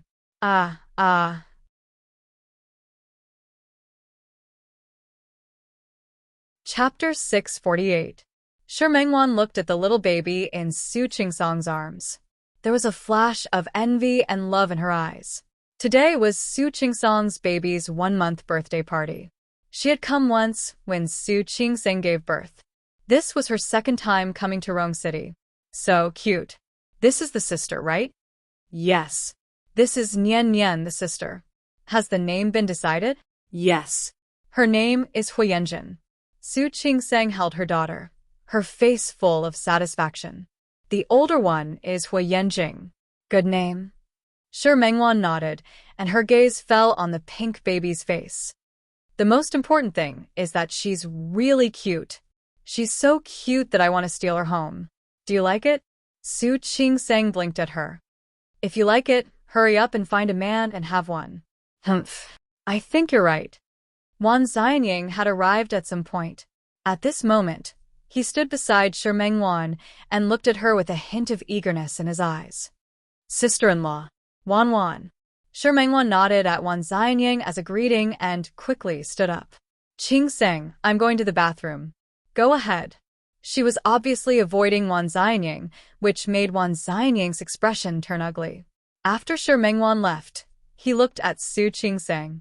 Sister-in-law, I'm not that bad, am I? Su Chingsang couldn't answer. Everyone had their own eyes. Wan Xianying was good, but Shi Mengwan didn't like him, so there was nothing she could do. Xianying, listen to my advice. You'd better find another target. Wan Xianying didn't give up and said it casually. In fact, he had long given up. Hearing Su Chingsang say this, he wasn't angry. Okay, I want to see who subdued this flower in the end. Shi Mengwan actually knew that Wan Xianying wouldn't do anything, but facing someone who had once passionately pursued her, she always felt a little uncomfortable. In fact, she believed that Li Junxing might not have deep feelings for her. It was just the desire to conquer, just like that person. Shi Mengwan, who was a little absent-minded, walked a little faster. She didn't notice that someone happened to turn around in front of her and happened to come towards her. She accidentally fell into the other party's arms. Sorry. Shi Mengwan quickly apologized and wanted to leave his embrace. She was wearing high heels today, so she accidentally tripped over her left foot with her right foot.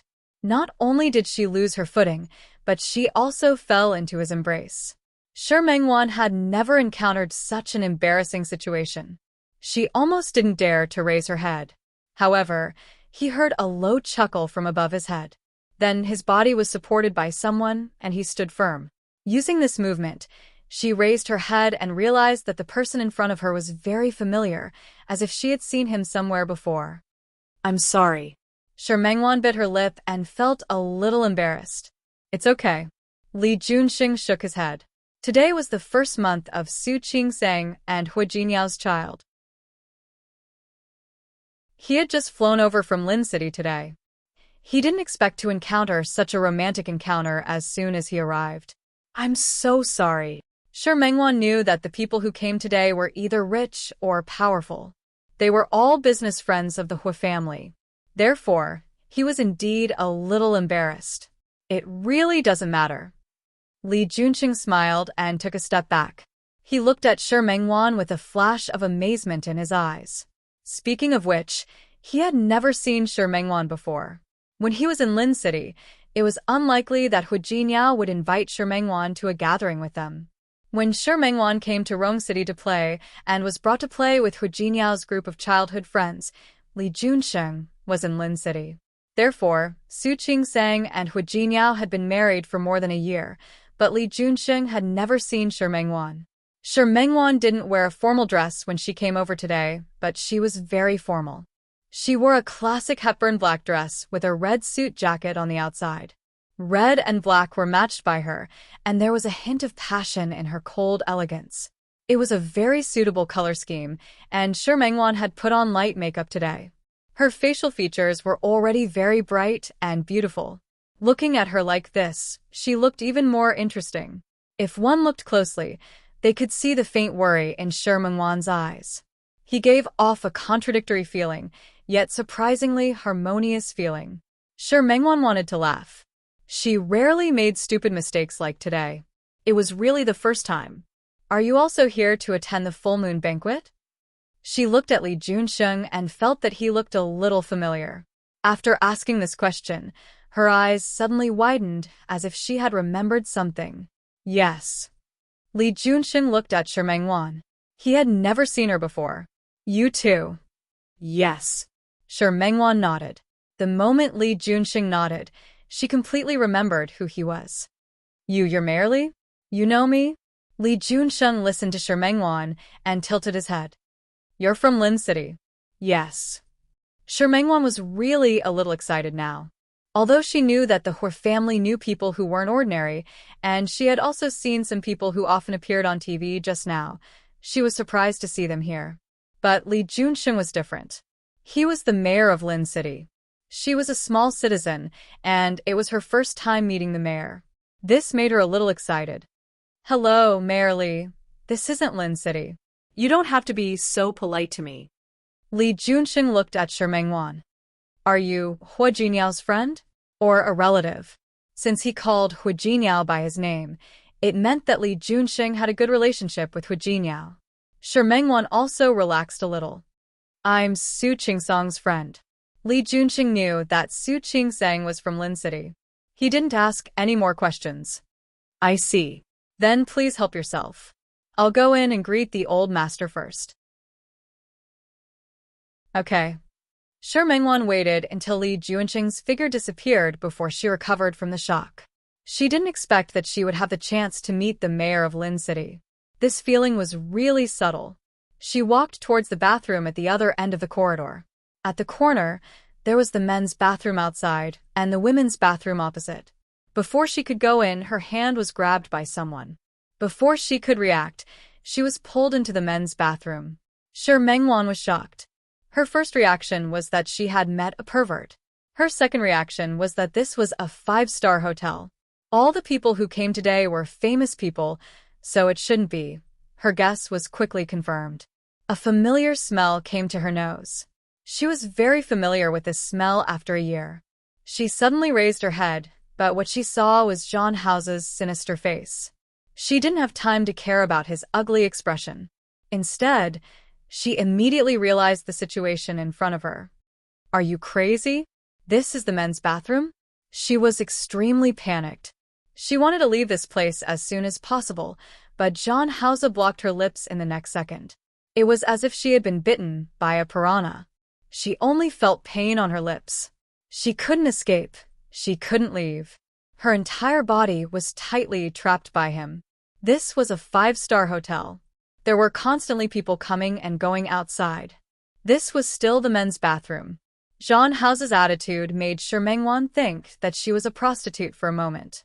She struggled up, raised her hand, and was about to swing it at John House's face.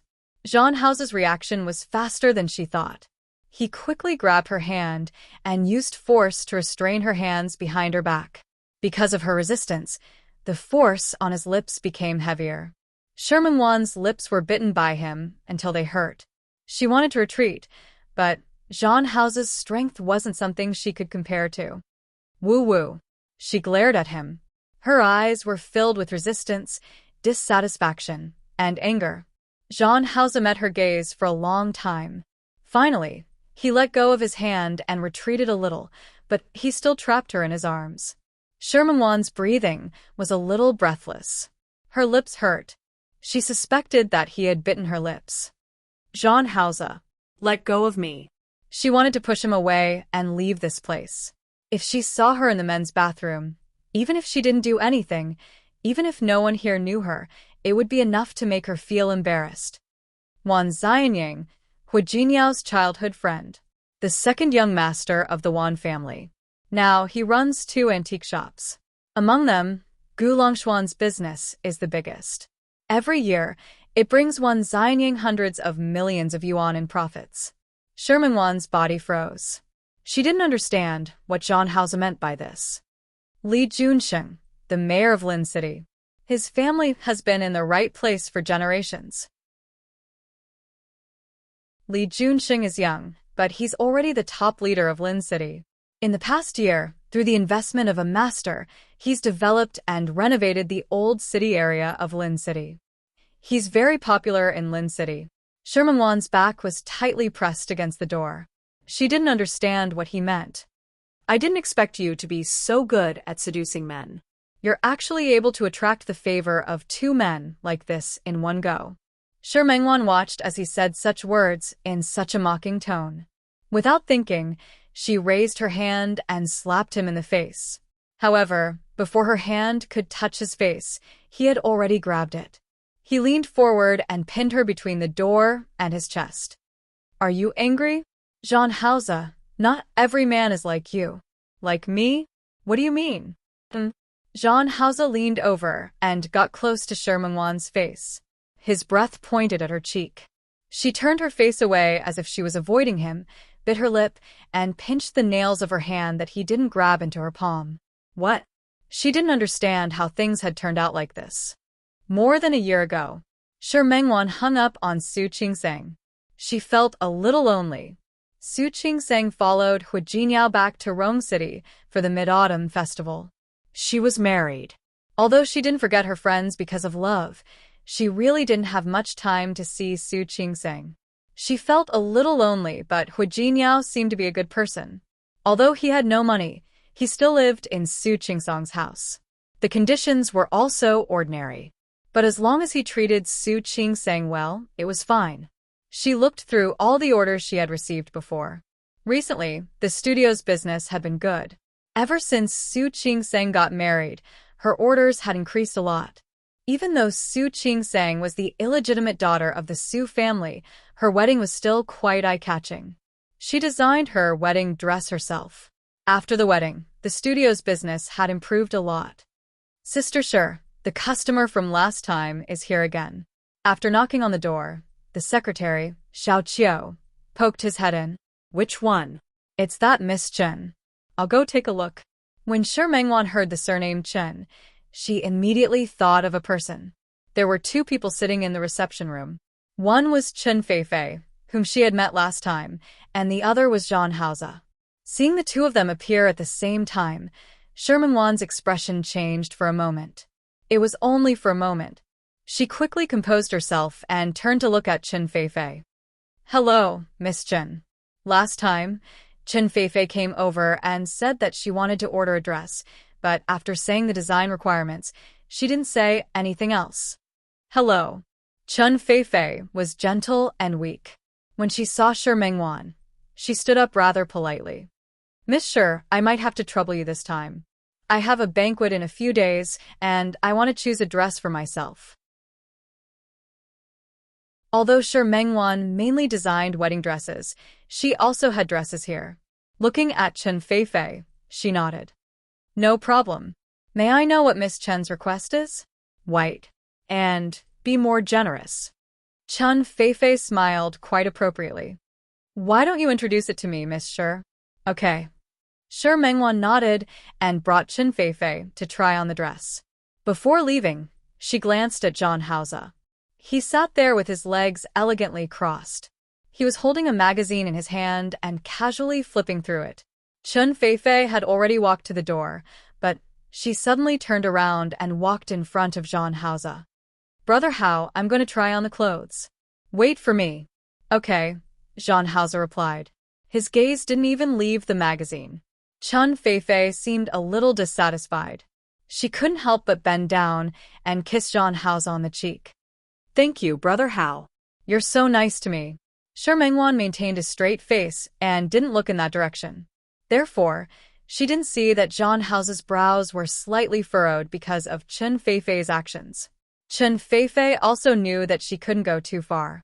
If she went any further, Zhang Haozi would be unhappy. She couldn't help but feel a little depressed, but she hid it very well.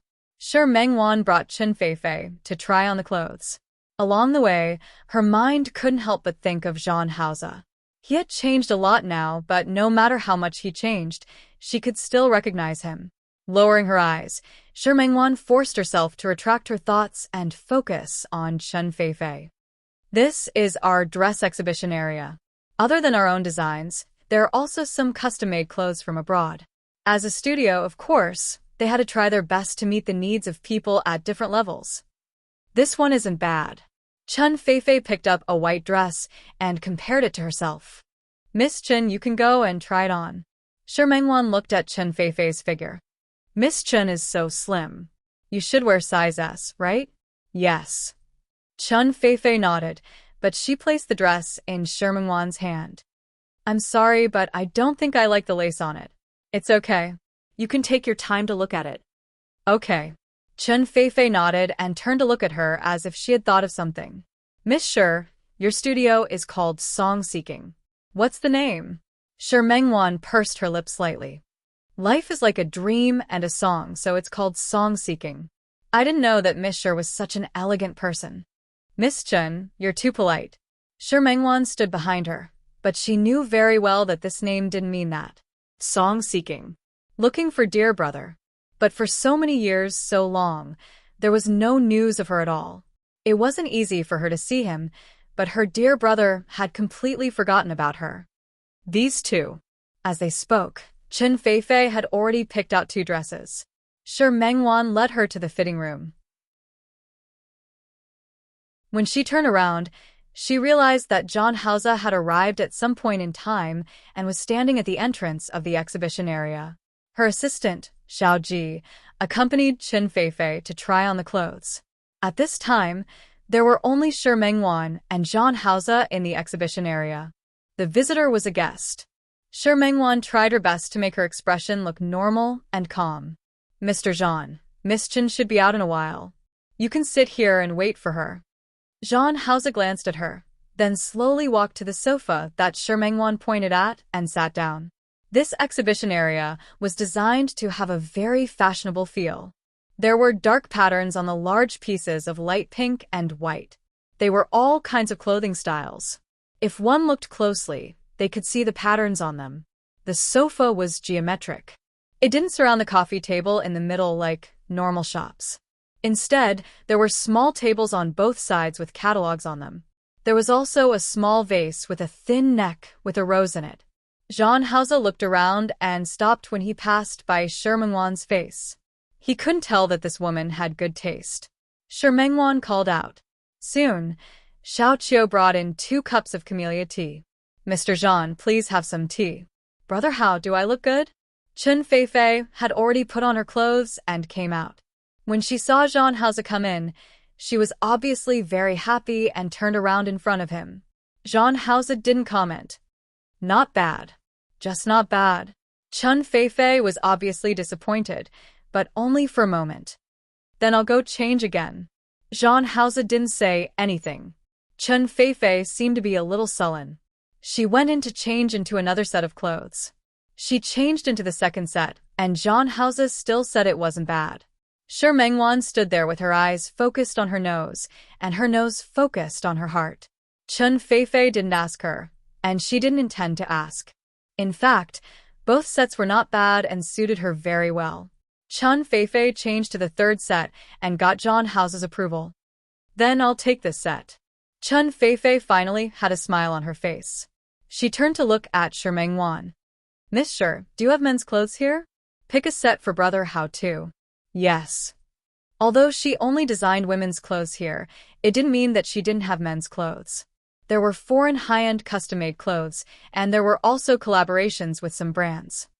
Brother Hao, you can pick one here too. Zhang Haoze sat still. I have clothes.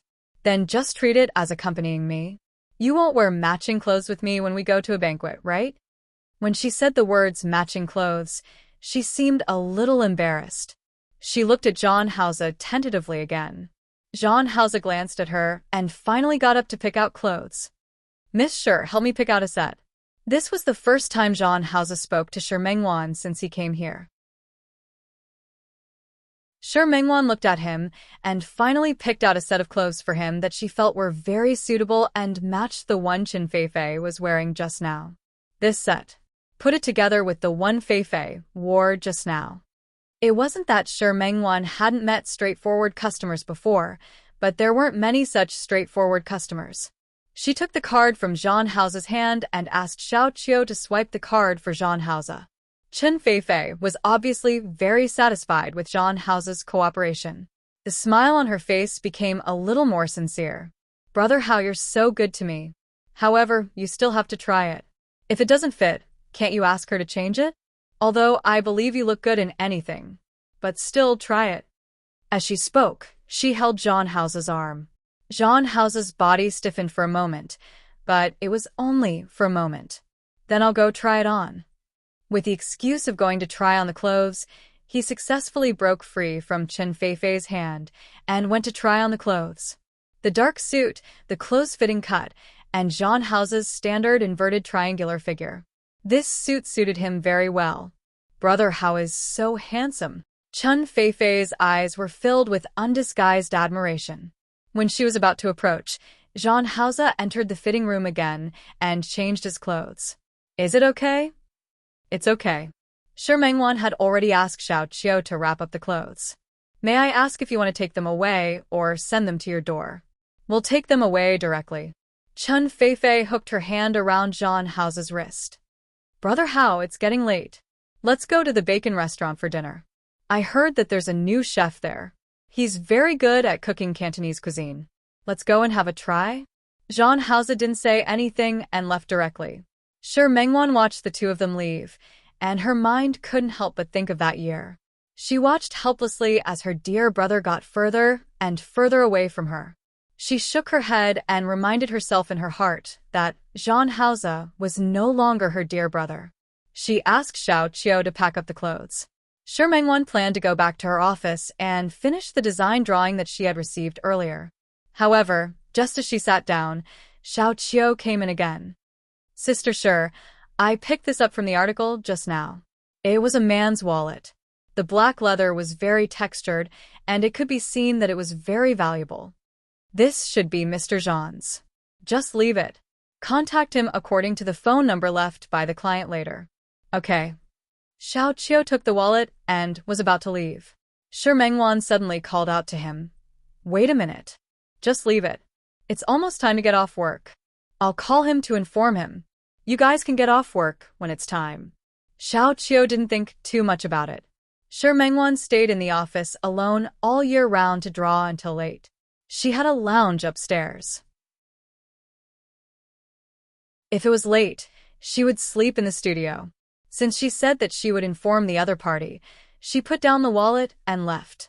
Shi Mengwan picked up the pen and was about to continue drawing, but when she saw the wallet, she couldn't help but reach out to take it.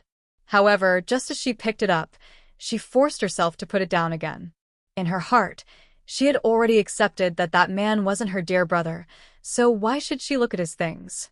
He returned his attention back to his drawing, and before he knew it, 3 hours had passed. When she finished drawing, she realized that the night sky had darkened. It was already very late. No wonder she was so hungry. She wanted to eat something to fill her stomach.